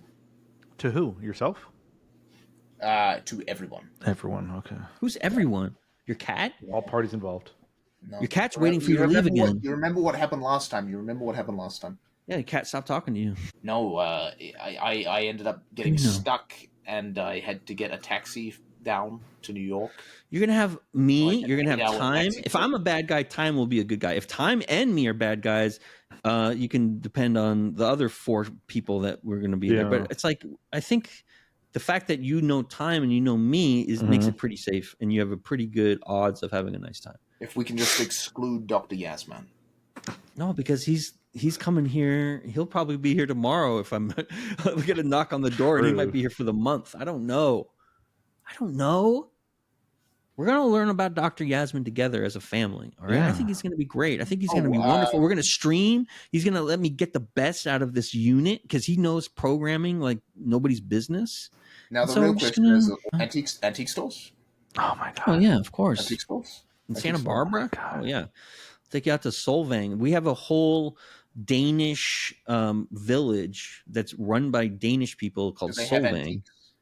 Oh yeah, they have all the Dutch shit you could ever fucking want. Get all the Scandinavian. Have you seen tendencies out in Santa Barbara? Have you seen Sideways with Paul Giamatti and Thomas Hayden Church? No, we're gonna be doing old man stuff in San Diego. I'm not gonna be with you then. I'm leaving. I'm going somewhere else. In San Diego? I'm going somewhere else. We're gonna go visit some museums. I'm gonna be doing something else together. Something else. I think he's just scared of his own age. Of my own age? Yep, I think he's scared that a young person is embracing things that he deems elderly, and he himself is feeling the march of time. You're a bit of a fuddy-duddy. Yeah. Yeah, Tom. Right? Yeah. You. Wait, who you calling a fuddy-duddy? Him knows what it is. Him. With the Levi's shirt. You was him. What's wrong with the brand of Levi's? Flex of a shirt. The best antique places are going to be in wine country in Santa Barbara. That's where all the fucking money is. And it's like every time you get to horse country, you know there's antique stores and stuff. It's wine country. You don't want to go to the expensive antique stores. You want to go to the antique stores nobody else. It's all expensive. You're in the wealthiest state in the wealthiest country in the world. Wealthiest city. Come on. Let's get on to far. It's not even close. To the real question here. The real question on my mind, at least, when I saw his T-shirt. Do you guys fuck with, for your jeans, do you guys fuck with zippers or button fly? Zippers. Okay. I don't like jeans that much. I always feel like they're too thick. So I had to buy some new jeans. Either way. And I ordered button fly on accident. That was very confusing. That was so confusing. I've got a pair. 501s or button fly? Yeah, I bought 501s. I was supposed to buy 505s, but I bought 501s. Do you like 501s? How do you feel about them? Are they too straight-legged? No, they're actually fine. I don't like the button flies. No, they're bad. That's weird. They're not fun. Because I put them on, and then I was like, okay, I guess that's how you do it. And then I couldn't get them off. Well, what you do is you just get into the middle of the buttons. A few times, you know? Yeah. You don't totally unbutton yourself if you have to relieve yourself. You just do the middle buttons and just like escape from the barn. It's all the way down there, so it's like I gotta. You don't do the whole thing. I gotta pull it all the way up and get it out, And then usually, once they shrink to fit, sometimes you only have to do the top buttons, the 2 top buttons, and you just leave the other ones cooking. I like Lucky Brand jeans. If I'm getting a button fly, it's going to be a Lucky Brand jean. Have you ever had those? No. Oh, they make a wonderful corduroy. They make a wonderful jean. I usually get the Target brand ones. I gotta get some new jeans. That's a good point. I'm not crazy about the Levi's I have. I have to check the numbers, but. I don't know, they feel too baggy. Either they're too baggy or they're too straight-legged. I'm trying to find the right. Yeah, it's hard. Baggy jeans are just out. You just can't walk around with baggy jeans anymore. It's not 1997. Yeah, but you also can't have skinny jeans as well anymore. Yeah, and you can't do that because then you look crazy and it's uncomfortable. So you gotta have a good balance these days. I wear shorts all the time. This is basically my life. I wear shorts all the time also. All the time. This guy tried telling me. Oh, when you're coming over here, you need to bring your shorts with you. I don't own a pair of shorts. Who said that? I'll get you some shorts. I just said it's warm. You're probably not going to want to bring. You're not going to wear my. I'm going to wear a suit. You're going to sweat. I mean, I wear jeans because you're walking the whole time. There's a lot of walking, and it's like it's hot. It's 80 degrees, but then you can wear whatever you want, Poppy. Maybe you want a light khaki. Maybe a lightweight. Are you gonna wear a suit and top hat on the plane? No. Why? Why are you saying no? Like it's weird. Like you haven't done that before. Why travel if you're not going to dress up? Yeah, I have done it before, but what I'm saying is I don't need to this time. Why? For us, you don't need to because it's just you guys. Whoa! That doesn't mean that you don't dress up. I still want to see the best you. Just because I don't dress up, just because I wear Hanes t-shirts that cost $1 per because they come in a bag. Yeah, and I wear the same khaki shorts, and I have like 3 pairs of the same style, brand, and color of shorts. That's where I'm at. My favorite jacket I can't bring with me. Why? Because you don't have it. Is it a Charlie jacket for Mr. Magoo? He doesn't have it. That's why. I don't have it anymore. Maybe she'll send it along. It was my favorite jacket of all time. I love it. I can't find another one. Describe it. It was a beautiful, like a flannel jacket, basically. What if you got someone else to fall in love with her, and then they got the jacket back? I'm sure that's already happened. Who says it hasn't? True. You got to find a person. Jacket. She's probably watching this episode. Yeah. Hi. Wave, Dark, wave. Oh, I'm not waving. Is it bother you that she has more viewers than you? Fuck. It's not true. If it was true, then yes. Can we get a follow? We have to get into the stats. Follow Can we compare like stream stats, like in a quick one shot? Yeah, let's bring it up. What's the name of that website that allows us to do that? This turned into a weird episode. I'm not going to tell you it, but the best episode we've had in months. JC's very regimented, and if we get off the topic any little bit, he'll let like 2 sentences go by, and then he's like, oh, okay, you have to get back in. I think it's okay to get back on topic and then talk about other shit while you're doing I think everything's okay. I think it's like you create as you go and whatever feels right, because at the end of the day, we're trying to figure it out, and if you don't try different things, you don't figure it out. And we're just trying to have fun, too, at the end of the day. Looking at this, Prag, while I have you alone. You want to ask me some questions? Yeah, let me ask you a question. Speaking of creation. Let's interview each other. Speaking of creation, do you know anything? 24-hour stream. Do you know anything my dad might like? Your dad? Yeah. Well, I mean, probably. I don't know. Tell me. I mean, no, your new channel, you dummy. Oh shit! Like, what the fuck? Like, are we going? What are we talking about right now? Your dad might like this. Yeah. What is it? I always forget I have a new channel. Yeah, let's talk about it. We're doing. Listen. I have a friend, and his name is What's Up Cats. Who's my friend first? He's my friend first. I saw that because I was in his chat before, and you know what? I'm already in bad place with Toaster, right? Because I said something in his chat, and I don't know what it was.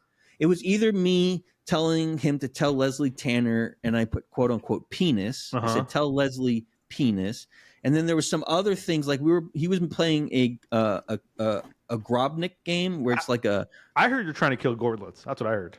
Gortlets, and so I was doing a bit like I'm the scary Gortlet, and like if you put me in this house, I'm going to gaffle one of the other characters. Yeah. And so to one of those things, he said, "Don't say that," and then he just stopped talking to me. So the channel might be gone. Hey, Dark BMX, what are you doing on Sundays? You might have a new show. No. I swear to God, every friend I make on this fucking thing, there is an incident within 24 to 48 hours. And I'm just going to go on another apology tour because that's what we do here.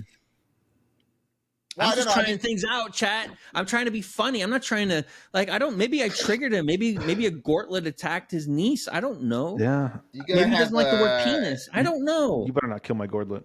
He's trying to live his best life. You have to. You have to make sure for every 10 jokes you do, Flame Princess is going to be the co-host. At least 3 apologies. 3 apologies. You know what I used to do when I was a young man in like my 20s? I would, you know how my jokes are rapid fire and unrelenting? I would say, I'm sorry after everyone, like that Saturday Night Live skit. It was so crazy. I would be like cooking people like, I'm sorry, I'm just kidding. I'm sorry, I'm just kidding. And then it's like at some point you just have to stop that. And people have to understand what we're trying to do here is not, I'm just trying to make you laugh. Just trying to make you laugh, but not you, Dark.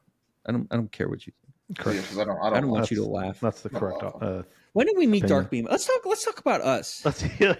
Let's talk about our lore, our history. I first met Dark BMXer. I had been watching Lance, and then there was like 3 people in that chat. Angry Scar, Yoon, the Faith Angel, was there, and then Dark BMX was there, and then Taz and me. Those were the main guys. And then I found this wonderful stream late night.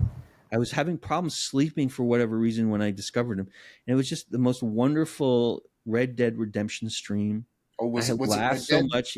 Oh god. Yeah, because you were killing the horses every 5 minutes, and I think you really do great. Well, because by accident, and I just love the way he plays open world games, because he plays it with skill so that he doesn't get stuck, but there's like a wild abandon.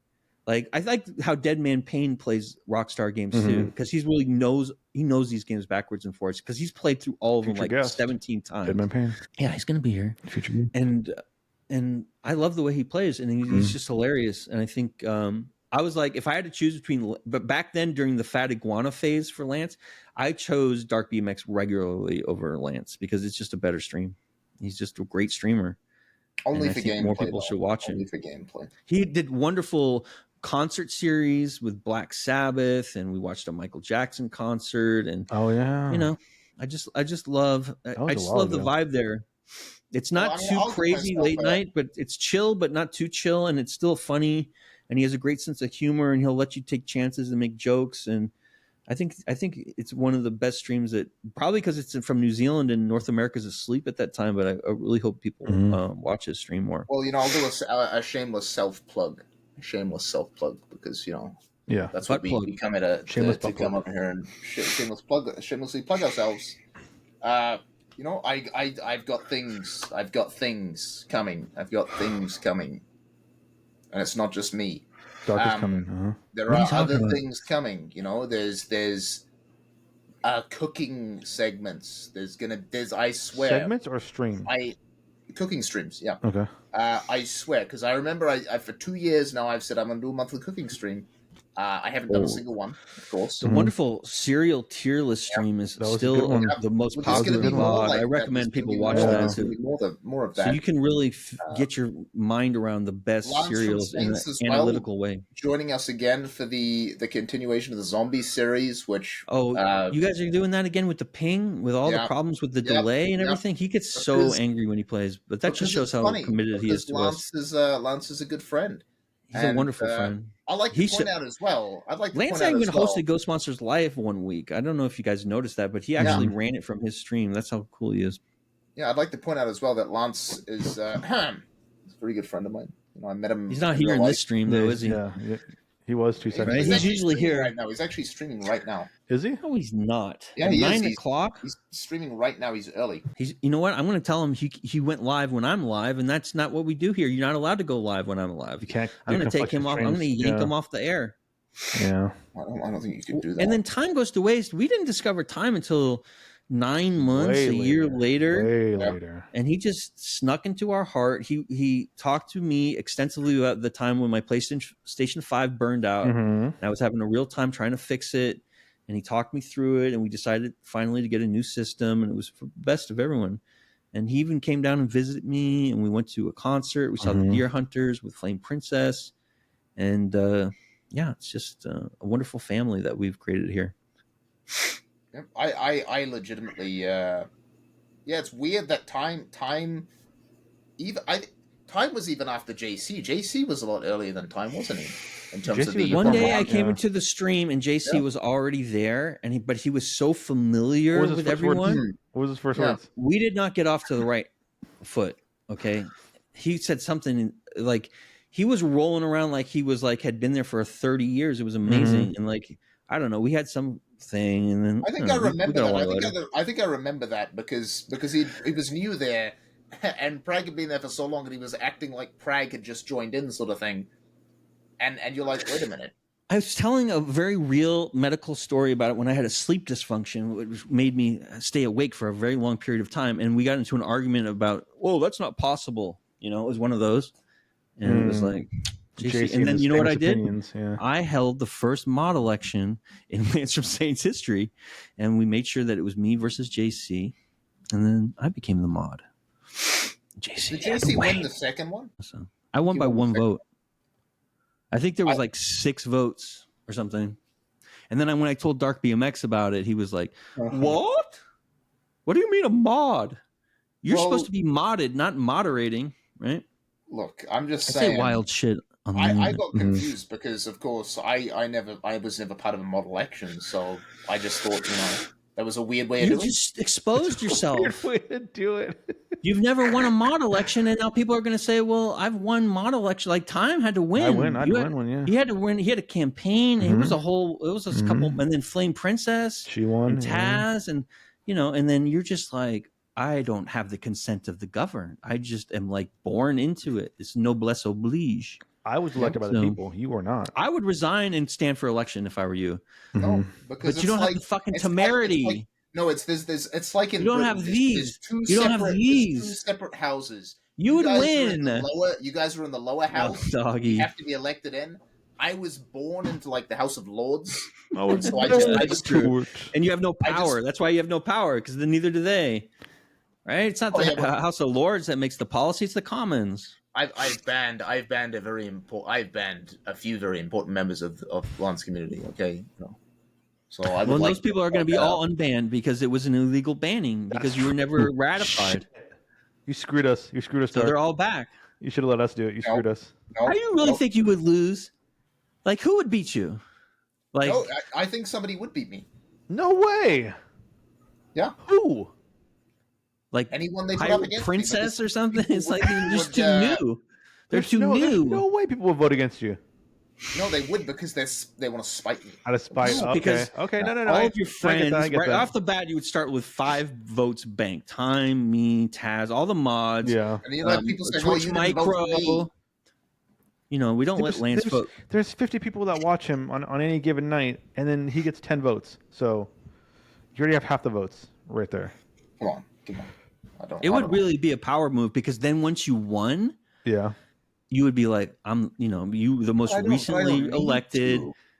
But you should do That's it. what you do because you have the consent of the governed in an egalitarian meritocracy is what we run over there. Lance doesn't get to pick the mods. He gets to pick the nominees. He did.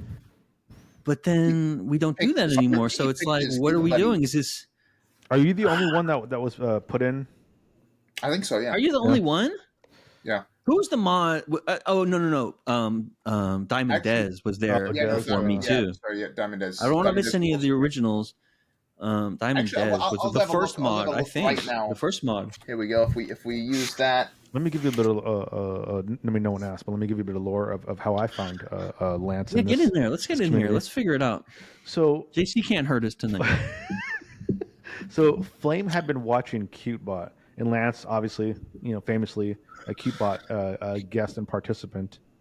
And then she had fallen in love with a couple different people on Lance that she loved, and Lance was one of them. Sorry, CuteBot, yeah, and Lance was one of them. CuteBot. Yeah, and then she's like, "Oh, you got to watch this guy. He's really funny." So I remember her showing me Lance's stream, and I was like, "I don't get it." That's what I said. I go, I don't get it, and I just ignored it. And then she would watch him at night, before I went to bed or whatever, before we go to bed. So I would sit there and I'd watch him, and after a while, I'd be like, "Oh, he's funny, okay." And then a thought that I had was, he doesn't have like a crazy amount of viewers. It's like 20, 30. I can get in on the ground level, baby. Just get in there. So that's when I started talking to everybody, and then so I just said stuff. Yeah, I used him. Yeah, 100%. You're just using him. Yeah, I had talked and just said things here and there. There's no really I wasn't trying to converse with people, whatever. I was just trying to just say stuff here and there. But then Prag had his whole thing with Prag. That's what they call me now, pregnant Prag, and I'm trying to lose weight. Regulators. Yeah, Prag had his whole issue with the PS5, so then I helped him. We talked it over and tried to get it fixed. He had to buy a new one. Yeah, and then Prag was the first one that I became friends with on the channel. I always try to talk to the new people. I don't. I always give them a shout. I try to get to know them. No, I don't. And you don't like that? I don't like that. well, that's how I get to know everybody, and I know enough people. I'm good. And then, all right, he's done meeting new people, which is great for me. And then I met JC. It really helps the stream though when the moderators are just there to correct people, but to like welcome people and make them fold them into the community and let them know what the deal is as far as like, it's a pretty laissez-faire community where we can say what we want and people can make jokes. And then I met when I go to a new chat, nobody ever, it's very rare that the long-standing communities will like greet you as like a new friend to be integrated. And I think that's so important. And give people the benefit of the doubt that, of course, they should be considered your friend initially before they prove otherwise. Yeah, I met JC, and then I met Dark, and then I think Taz was like the main one of the ones that I met. As far as like the fuck monsters, as we're all affectionately known. We got to bring that group back. Yeah, but I think we all really clicked on Miss Reed. Yeah, on he's busy. He's been very busy. He's working. I think we like the. I think that as far as Dark, JC and I think we all really started clicking on when we started playing Texas Chainsaw. Yep, I was about to actually mention that. I was like, that's what solidified the bonds between me, JC, and Time. Yeah, was Texas Chainsaw Massacre. Yeah, because Lance was playing that, and then you guys needed another person because of the survivors. So then I jumped in, and then I kind of just like I'm just here because I know how to play the game, but like I didn't really know you guys, and then eventually just kept playing and playing and playing, and then all next thing I know, we're on Discord calls, hanging out, talking. We're bullshitting with Dark on his channel, and shit like that. It's been fun, a lot of fun. And Texas Chainsaw Massacre, good game, good movie. It is. I think it's still on sale for like $10 right now. It's still on. They're taking off. Still on Game Pass. They're taking off. They said they were taking off, but they're probably Everyone not. moved to Killer Clowns, right? Oh, Killer Clowns. Killer Clowns from Outer Space. To be honest, I just have other games that I've been playing recently. I'm addicted to FIFA. I want to play all kinds of other games, but every day that I log in, it says I end up doing that. But it's like a game that I would only play with other people. Yeah, it's a party game. If I don't have a friend on who's playing Texas Chainsaw Massacre, I'm going to play it by myself. Right. I agree. And Time doesn't like playing Texas Chainsaw Massacre anymore, so... I'm so happy I have Steam now that we can play all these party games, which we'll never do now, of course. Monopoly, you can finally play Monopoly. You can buy them, yeah. God. Actually, you can finally play Monopoly with us. But then the question is like, then you're playing Monopoly, though. We love Monopoly. We love Monopoly. I just love hanging out with you guys. That's why I do it. There's that Mario Party game that people keep telling Lance to get. Is it on Switch? No, it's on it's on Steam. I forgot what it's called. Party. You know what I'm talking about, right? Dark. I know what you can. I can't remember the name of it. I gotta look it up. Mario. There's always Chained Together. We could do a. Yeah. How many people can be in that? Like a lot. That would be sick if we had a whole big one. You can get four. That'd be fun. And I've got a couple people actually who wanted to play Chained Together with me already. So it's like. I didn't think you could. I thought it was like Pump Party. Pump Party. That's what it is. We can have two teams if we want. We could compete. Have two teams of four. And time it. See who gets to the thing. We'd have three teams of four, probably with this size community, and like we could have like a Channel 9. We could have like whatever, or we could have a draft. Imagine that. Well, that'd be we had all the homies in a list, and then we have captains, and then we do a draft. That'd be funny. That would be good. That's a good show. I would be on my own team though. Well, yeah, you'd be the captain. I'd be the team captain of the Geek Squad. That's what your name would be. Yeah, the Geek Squad, because we're geeking and freaking. Geeking and freaking. Yeah. Okay. That's just how it is. That's how it is. I want to talk about Time Goes to Waste stream, which is one of my favorite streams as well. Oh my god! And all the work that we did to get him affiliated, and Taz making the calls, go live. Taz is the reason I'm affiliate originally too, because I would like let it slide for 4 days, and he'd be like in the DMs, Prag, you got to stream, you got to get in there, get your numbers, and he dragged us over it. But then I get so sad when I don't see Time streaming because of something Dark BMX said about one of the ideas he had for a program. And nothing to do with me. He just did. doesn't want to stream. This is why we're here. It did. This is why I called you here, because we need to talk. Because I need you guys back making programming. So what is going? It's a good idea. It's a fine idea. Again, you know? I heard the idea. It's a funny idea. It's a good way to like do bits, and it's a good way to improv about history and stuff. And it doesn't matter. No, it's because Time keeps trying to make a show with me and him. Yeah, he wants the me and him show. Of course. And he's tried so many different times and so many different ideas. He's like, what if we done this? What if we done this? What if we done this? And I'm like, but I can't do that. I can't do that. I can't do that. And then I think that discouraged him. He doesn't say. I want to hear you. He says, I don't want to do it. I'm gonna go get a diet soda. You guys talk for a second. I think I'm like in the way. We're still live too, which is hilarious. I'll be back in 2 seconds. Just relax. Everyone relax. This is what we do on here. Go ahead. Yeah, because podcasts. Tell them what you feel. Podcasts are not always. You know what I find? Are you guys gonna edit this, by the way, before you upload it? That's gonna be JC's job. So. Okay, because JC can cut out all the random bullshit, and just have the movie review. Because obviously you don't want your movie review spliced in with, we're going to Santa Barbara, and stuff like that. So no, he's definitely gonna keep all that in. No, he can't keep that in. He's not gonna cut. He's gonna run out of. He doesn't like having like a 2-hour podcast. Like let's want a 2 hour. I've seen Joe Rogan do 5-hour podcasts. We're talking about JC when he Jim, edits. can you pull it up? He's probably gonna cut out all the random stuff. I'm not crazy about the whole edits. I mean, just let it rock. Why are we? I mean, because it's not about the movie anymore. Did you guys decide to make a show together yet?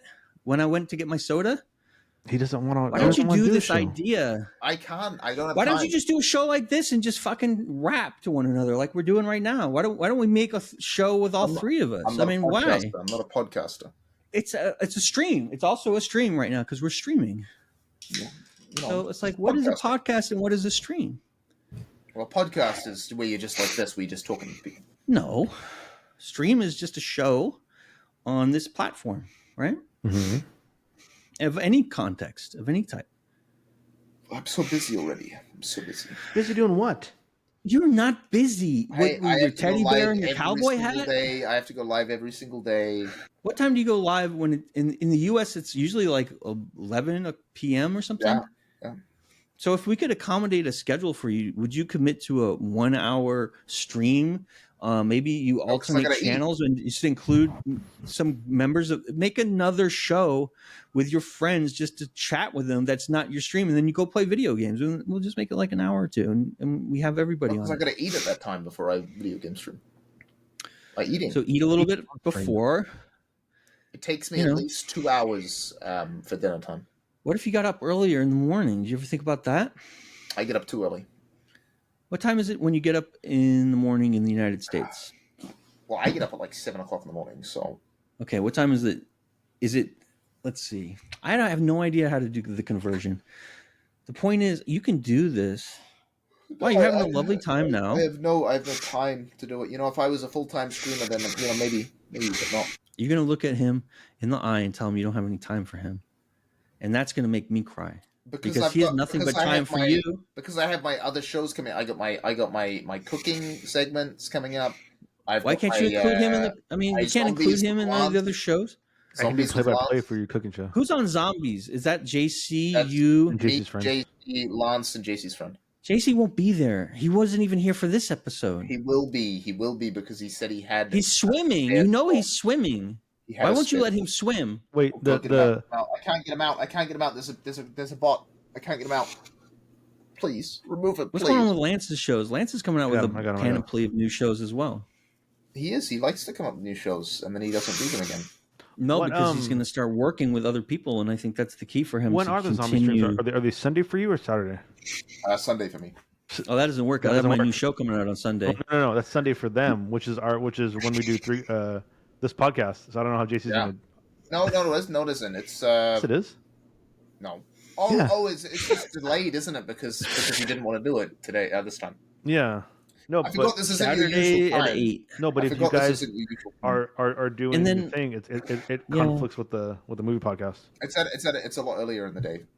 I've taken the whole weekend. Every week, Friday, Saturday, and Sunday at 8. I have a show now. So no, but the zombie streams are at a different time than the Three Grandmas Yapping stream. What time is it? For me, I think it was going to be was like 3 p.m., 4 p.m. for me. Oh wait, that's this time. See how he like dances around and like he's like tapping, like, oh, don't pay attention to what I'm saying. Watch my feet. Watch my fancy cane and my top hat. He spins the cane around. Yeah. And it's like, oh, I don't have any time. And like, meanwhile, you know, he does that move where he gets the cane in front of him like this. Time. Yeah. Look, if we had more time, I'd do a show with Time Goes to Waste. I'd do a little show with them and everything. It'd be so cool. But we don't have time. You don't have 2 hours in the week. You don't have a half hour. On my Fridays, half I hours too small. To travel into the city. Why Friday? Yeah. That's my day off. I like to go into the city, and I like to go to the museum. Every week? Yeah. Every week. 52 times a year, you go into the city and you go to the same museum. You pick a single night to go into the museum. It's not the night, it's the day, it's the middle of the day. A single day. Yeah. It's so crazy. I keep trying to help him grow, but he doesn't want to grow. I don't always just spend all my time at the museum. You know, I'll go around and I'll go to other places, different museums. We have to come up with an idea that he gets excited about. Like this whole California thing. He's really got a little vigor in his step once he heard about it. He might be able to see some real cowboys. So we have to get maybe we do a cowboy stream, or we talk about historical cowboys or something. I don't know. Put your hat on. There you go. I've already done my Red Dead Redemption streams where I dressed up as a cowboy. What about a stream where we just grab things around our place and just show it to the camera? Show them? Show and tell. Yeah. We'll call it show and tell. Yeah, nobody likes the show. You literally do that all the fucking time. What are you talking about? Nobody likes just like you do that all. I don't like it, but yeah, you do it all the time. He'll do this. Yeah, nobody likes. Nobody likes those streams. And if you guys had cowboy hats like nobody likes any of our streams. That's not the point. We don't do it for them. We're doing it for us. If you guys had cool cowboy hats like this in America, then maybe you guys would be cooler. I have a hat over here. You know where this hat was made, though? You know where this was made? Was it Texas? No. No, it is your home birth nation time. Mexico? Yep, made in Mexico. Hecho in Mexico? So it's a proper Mexican company. That's not a sombrero. Look at that hat. See, you know, this is a physically active person's hat because look at the sweat stain, bro. Yeah. Gross. That's nuts. That's fucking gross. This doesn't have. Is it? It is. I have to throw this in the machine, bro. It's not sweatable because this is because you don't wear it. These are my battle scars. It's made of because you don't fucking sweat. Material. What's your workout routine like these days, Dark? Working. Just working, no cardio. You don't lift anything that's too heavy, right? So you're just going to lose all that muscle mass. What muscle mass? Right. You're just not going to have any cardio. I don't have any muscle mass to lose. How long do you think you can walk without resting? Oh, easily. Did you see my London experiences? How long can you walk without resting? The whole day. I walked an hour. No, some of those days I'd be walking like 6 or 7 hours before I got back. I'm gonna be so mad. 7 hours straight. Walking refuge in San Diego. I'm gonna be so mad. It's gonna be beautiful. I love it. Oh, I'm ready. Wait. I've been training to walk San Diego. I'm out here. I do 21 miles a fucking week. I'm fucking Uber everywhere. Just for this. I'll meet you guys over there. I'm gonna Uber. Come on, you can't do that. Blame you. You can't do that. We'll see. We'll play I'm by ear. leave you guys in the fucking dust. Now the real question is. Those are fun.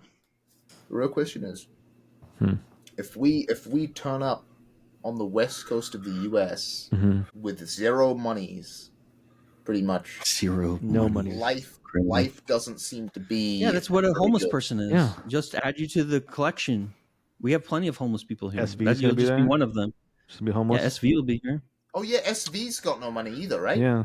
We bought her a ticket with Ghost Sponsors Live's revenue, all of her revenue. Is it me and SV just basically mooching off everyone else for the whole weekend? Yes. No, you guys are gonna work the streets. You guys are gonna become a team. You can't say that. Pickpocket. I don't know. No, it's just like Oliver Twist level stuff. Nothing too crazy. Just like smash and grabs, and you know, be our modern Aladdin. Apple. When they steal an apple. So I'm not the only refugee that's turning up to TwitchCon. No, but you're we just want you to have refugee. It's a little bit different.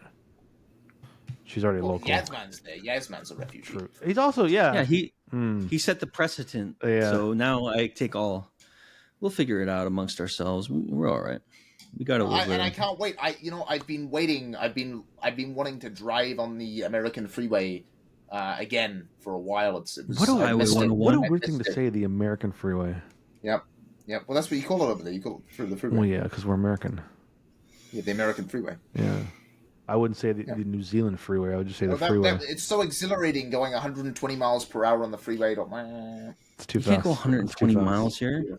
It's not Montana. Yeah. You can do that in the middle of the woods or out in the desert. I was up in Maine. We were just zooming. Yeah, and you should have got a ticket. That guy let you off the hook. Who's we? Don't even bring. No, we don't say that here. We don't say Voldemort here. It's funny. We don't say Voldemort. Look, it's not funny. It's funny. Life. It's funny bringing up a traumatic experience from your life. It's funny. No, it isn't. Yes, it is. Let's go over all of our traumatic experiences with women, one at a time. Let's rate them. Who was the first girl you asked out that said no? Oh, God. What was that day like? Oh, man. You had all your courage. You're like, oh, this is going to happen. There's no reason why. And then they just fucking shoot you right now. Let me tell you a funny story. There's this girl that I used to live. Flame, turn the stream off right now. Turn the fucking stream off right now. Go to sleep, honey. So I'm pretty sure I told her the story because it was funny. When I was in I think middle school or something, maybe I was like 6th grade or some shit like that. Yeah, that's when it happened, 6th grade. Yeah. As a kid, there was a girl that lived across the apartment complex, whatever, across the street, whatever, and she liked me, and we used to hang out and this and that, whatever, and she was fine, but I wasn't like interested in in having a girlfriend or whatever, like a fucking kid. Sure. So then one day, we used to hang out and play this or whatever. So then one day she's like, "Hey, come over." I was okay.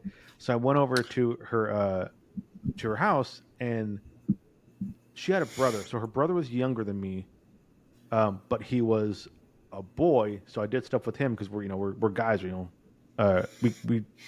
guys in the same shit. You took him as a gay lover. As a gay lover, he's a child. Okay, I understand. Guys like what guys know what guys like. Guy stuff, yeah. And then the girl was my age, but again, a girl, so I don't really fuck with her too much. So then gross. I went into his room, and we're hanging out, this and that, whatever. And then all of a sudden, I don't know how it happened, I got into the closet with her, and she kissed me. Oh, shit. And she kissed me, and I fucking freaked out. So I jumped out of the closet, and I ran all the way back to my house. And I was like, what? You ran?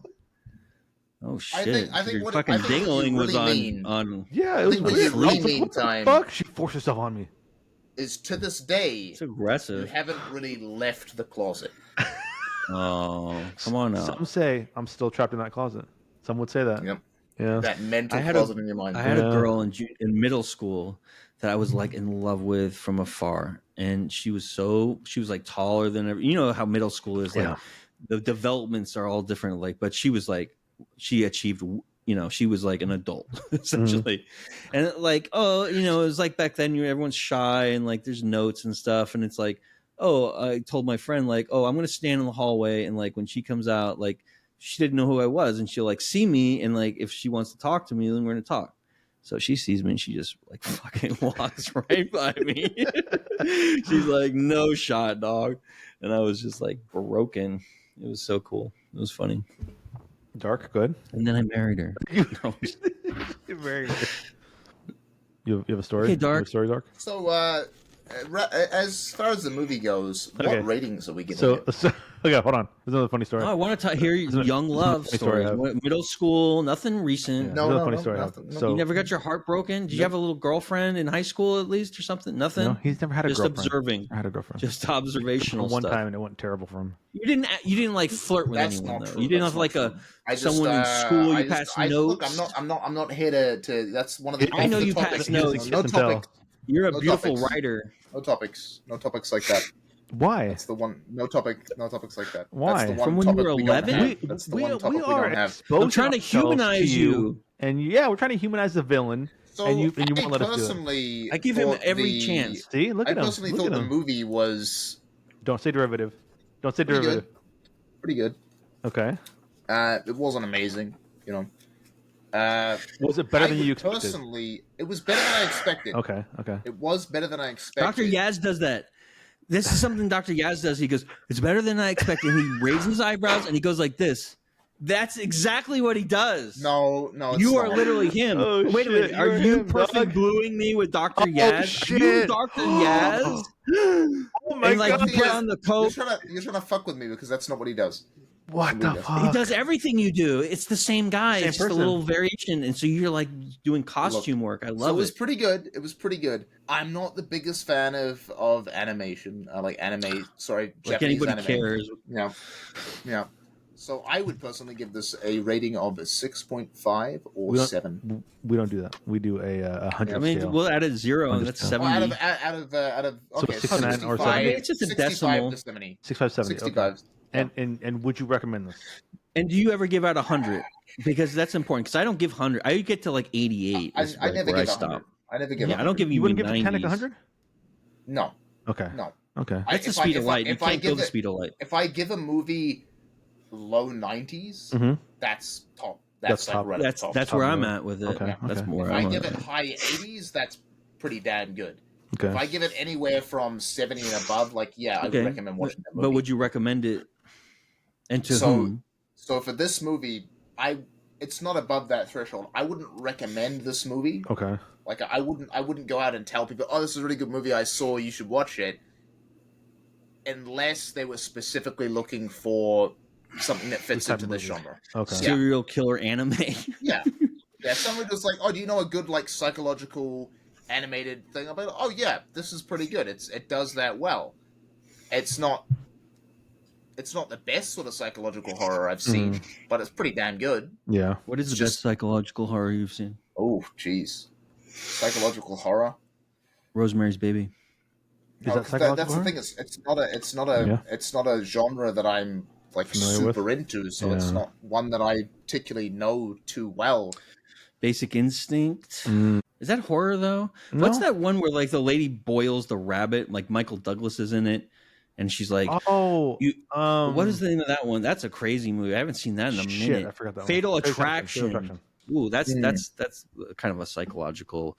Anytime somebody loses their brakes. Like obviously, the quintessential psychological thriller everyone thinks of is The Shining. Is something like The Shining, or like Shutter Island in terms of you're looking at one that has like twists and shit. It's just the one that you think of at the front of your mind. Which I wasn't super into Shutter Island. Just it's not that type of genre that I like. I can recognize it's a good film. Like I can recognize this film we saw the quality is evident, good. Right? It's good. It does what it does well. It's just obviously from my taste. Well crafted, right? Yeah. For my taste, it's not. Yeah, it's not like It's not like what I look. You want to go time, or do you want me to? You can go. This was a good movie. I give it 78. Okay. I would recommend it to people who are into things that are like not what they expect. I think this is. I love when I get to see a movie and I have no idea what it's about, and that's how I got to go into this, because you can be you have no preconceived notions of what it's going to be or how it's going to end. Or so if somebody was intolerant to animation, I wouldn't recommend it, because there's like a lot of old fuddy-duddies that won't even watch any type of animation. It has to be live action. But if they were like into that stuff and they like scary movies and stuff, I would definitely recommend. And I've talked about it a couple times this week in chats and stuff, like, oh, we watched this cool movie, and I liked it. I enjoyed it. 80, 78, something like that. Pretty good. I like this movie. I liked it. He's gonna give it such a low score. He picked it, so he has to give it a good rating. That's what you would say about Treasure Planet with JC, but yeah. JC set us up. Curveball. That was funny. He's like, I've been writing essays about this film. I'm like, Jesus, it must be amazing. And then we asked about the essay on the show, and he just shut the fuck up right away. He's like, oh, I don't talk about it. I have a doctorate in Treasure Planet. This movie sucked. I done my thesis on Treasure Planet. So yeah, it's COVID thesis. So like watching the movie, I was enjoying it, and then right about the halfway point, when it started getting crazy, I became like more like enthralled by it. It got better. Yeah, and then obviously at the end of it, with all the mind fucks they did, I really liked it. It's one of those movies though that like, I don't know if people necessarily have this or if it's like a requirement to enjoy a movie better, but I've just been watching so much like talk about it and so much discussion that I'm just like, I'm equally appreciative of the movie while also being more confused with it day by day. Like Donnie Darko. Yeah, exactly. It's like a Donnie Darko. So I really liked it. I would give it an 85, I think. And I would 100% recommend this. Yeah, 100% recommend this to Most people. Yeah, most people. Yeah, like if you want to see a psychological thriller, they have to get over the first half hour because like they're not going to understand why you recommended it because unless they understand what's coming, but you don't want to give away the spoiler, so you have to have somebody who's open-minded. You know, I would. We know our friends. I had to try and get through it because at the beginning it was just one of those movies where it's like, geez, it's like. It wasn't the same. No, it just wasn't what I was expecting and everything. And then, like was Time was saying, in the second half, it actually turned really good. Yeah, it's a movie that just picks up momentum, like a train, and then by the end, it's like roaring. Yeah. And there's also a TV series based on this too, which would be interesting. How they retold it. There was a book as well. Yeah, it's based on a book. Yeah, because the director didn't write it. I saw it was another screenwriter. It's based on a book. It feels like as the movie is setting up, like the first little bit of it, like it's building something, but you don't necessarily know what it's building. And then when it starts getting crazy, then you kind of see it.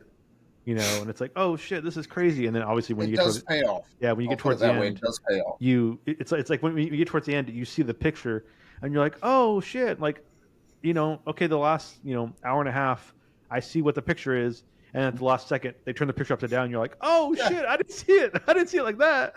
Exactly. And so I mean, it's like a Hitchcock. Yeah, there's also homage to Hitchcock and stuff too. It's like Alfred Hitchcock. And this is one of the few movies. I'm not exactly sure if there's been a movie like this, except for like a Tarantino, where I mean that De Palma film, like Dress to Kill. Yeah, really. No. I mean, but to animate it. No, in the aspect of like once I was done with this movie, all I wanted to do was watch his other work. Yeah, you know. Well, yeah, Tokyo Godfathers is That's really what I heard, good. Yeah. And I saw the Bugs Bunny version of this, and it wasn't as bloody, and I didn't appreciate it when Warner Brothers made the Daffy Duck version, where Daffy Duck pretends that he turned into Bugs Bunny and starts murdering everybody. It's a lot more blood, and there's a lot more nudity, which I wasn't prepared for. But I liked it. It's appreciative, but yeah. See the Warner Brothers version, the Looney Tunes version. There's a show coming out at the end of September. It's on Toonami, so Cartoon Network. It's called Uzumaki. It's based on a Japanese horror manga. It looks fucking insane, and I cannot. There's some cool anime on Netflix. There's like Blue Eyed Samurai that they just dropped, which is really Netflix really good. has gone really hard into the Japanese animation. Ooh, yeah, they have that Godzilla Zero, right, or -1 about the World War II Godzilla. They've got they've got all of One Piece. Well, not all of One Piece, but they've got like pretty much all of One Piece on there. Tell me about One Piece. Pirates. One Piece is basically a story about pirates trying to find a treasure. Is it like Lupin the Third? You know that show, Lupin the Third? No, nothing like that. Okay. It's magical pirates with magical abilities. That's essentially what it is. It's good. It's a fun, feel good teenage. Is it funny? Or is it like Cowboy Bebop? No, that's hilarious. Vibes? No. It's its own thing. It's its own thing completely. It is the longest running anime / so manga popular. ever. Yeah, and they have like a live action version too, right? Yeah. Netflix picked up. They made a deal with them, and then they done the live action version, and that's why all of, they're doing a lot of like live action anime on Netflix at the moment. And do you like Attack on Titan? Never seen it. No, never seen it either. I've heard it's really good, but I've never seen it. I've just heard it's really good. The only anime I've watched like from start to finish is a Full Metal Alchemist. Which I've heard is good as well. It's fucking amazing, yeah. But can you consider Samurai Jack anime? Even though it's like not the same style, but it's kind of like animation. It's anime. It's a Russian, like Gennady Tartakovsky is the guy, right? Have you seen Primordial, which is another version of Samurai Jack, but it's like a caveman version? It's so good. Yeah, I love Samurai Jack.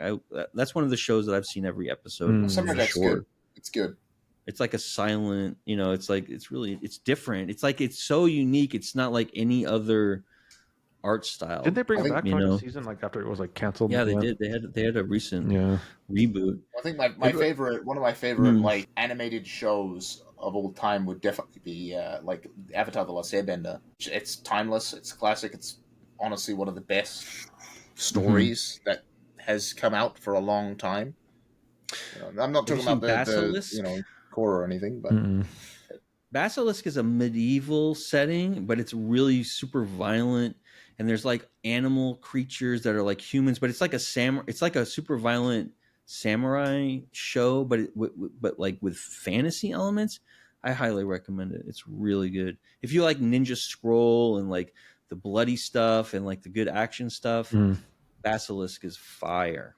And I think you have to watch it on Crunchyroll or something like that. I don't know if it's like broadly available, but it's just really cool. There's spider samurai that like uses all kinds of like web, like turns the web into like he's using like all kinds of webbing to like pierce people, and it's crazy. It's really good. It's really good. It's underrated. I love Cowboy Bebop, the animated version. I haven't seen the live action movie, but I've seen every episode of Cowboy Bebop. I thought that was good. Right. Well, it's good. Is it good? It is good. It's good. Are you okay? You okay? You have a bit of indigestion? Wrapping up. I do have to eat. We have 24-hour stream. We have 22 more hours. Soon, I'm gonna go make myself some dinner. You can eat dinner right here on stream. Yeah, I'm gonna get my salad bowl. I got a big red bowl full of. You get your camera. Lettuce. You switch to mobile. You go make your food. There's a cooking segment. Grab your iPad. Yeah. Anyway, it's been great. It's been great, Tom. No, you don't end the show. This is, you're not the host. You're one of the hosts. You don't end it. When the show's over, we'll let you know when it's over. Just keep bringing up content. Just keep answering questions. Right? Yeah. So it has been a good time, though. It has been a good time. See, you say goodbye, and I say hello. Opens that door right back up. He's like, just casually trying to leave. Well, I'm gonna head out, guys. I'm hungry. All right, we'll let him go. Right. Thank you guys for hanging out with us. Long Such show. as it is. Special. JC, hopefully we'll be back. Rest in peace, JC. We miss you. I mean, we don't know. Rest in peace. He's swimming. If you guys want to know where he is, he's swimming. 24 hours swimming.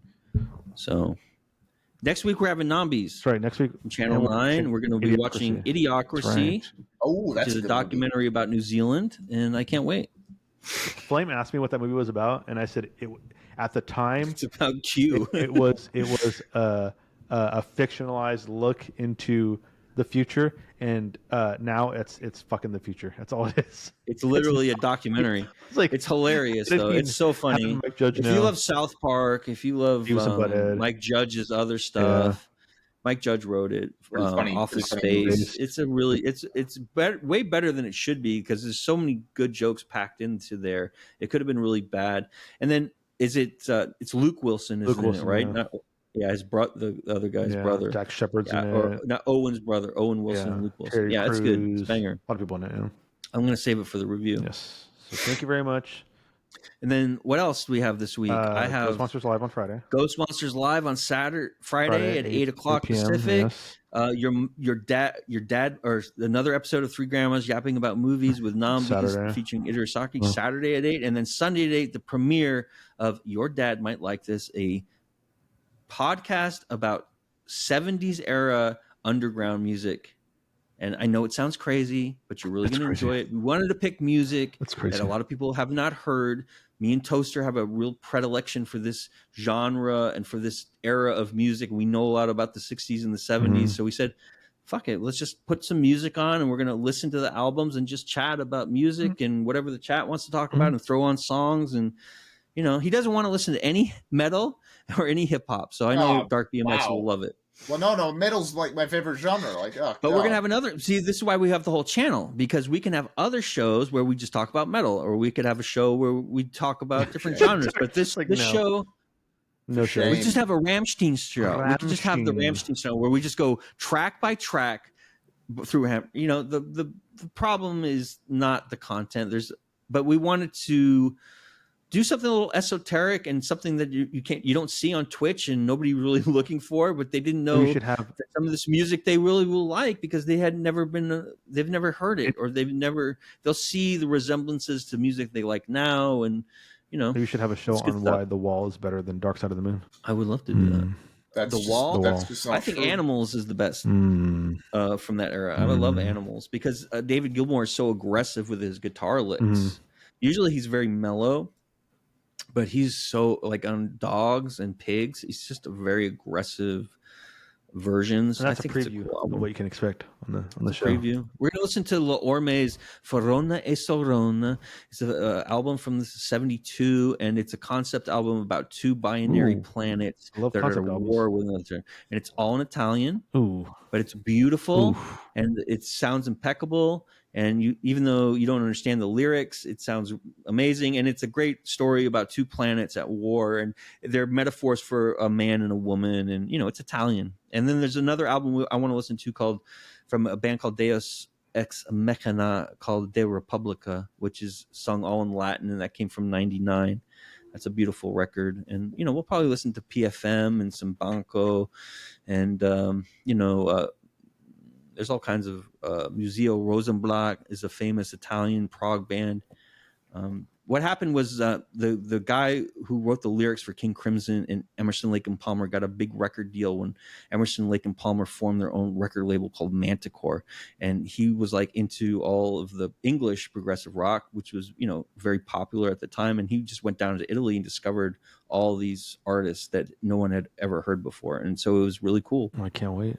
Sunday, right? Sunday, 8 p.m. Friday, Saturday, Sunday. Book your whole weekend. It's Pragpro style. And then you can catch Dark every single night. 11:30, 12:30. Every single night. AM. Angry Scars, special guest on Ghost Monsters Live. We're going to have also other special guests. We're going to do we're going to be on location at a intercontinental cryptid tournament where all the cryptids from around the United States are going to fight one another. Ooh. You're going to have the Jersey Devil versus Mothman.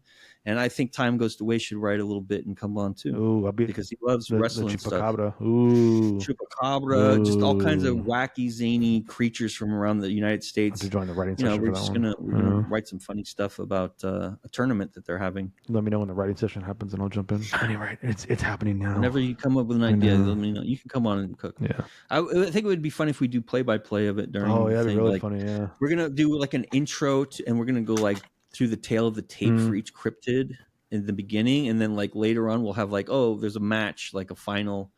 We'll just do the play-by-play because it's all radio. There's nothing visual. You got to have Nombies add a ring bell sound on the soundboard.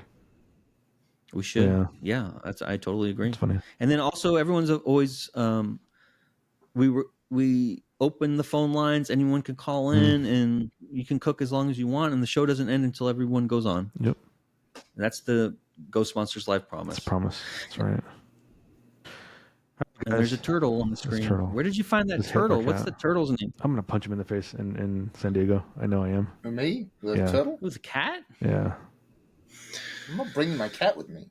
You're gonna leave with a cat because MJ is gonna snuggle away into your luggage, and you're gonna open that up, and you're gonna find a hungry tabby. No, it's not a tabby. Whatever. It's all tortoise. It's fun to say. Whatever. Yeah. Whatever. All right, guys. Thank you very much, Dark. We really appreciate you having me on short notice, helping us out. Thank you so much. Good. Do we want to raid? Are we not allowed to raid, right? Because we're not affiliate. We can raid, but it's how it works at Riverside. It's weird. You know what? I'll figure it out. We'll raid next time. Figure it out. Right, y'all know where to go next. Go. Bye, guys. Yeah, whatever. Go team. See you at TwitchCon. Bye, guys. Bye.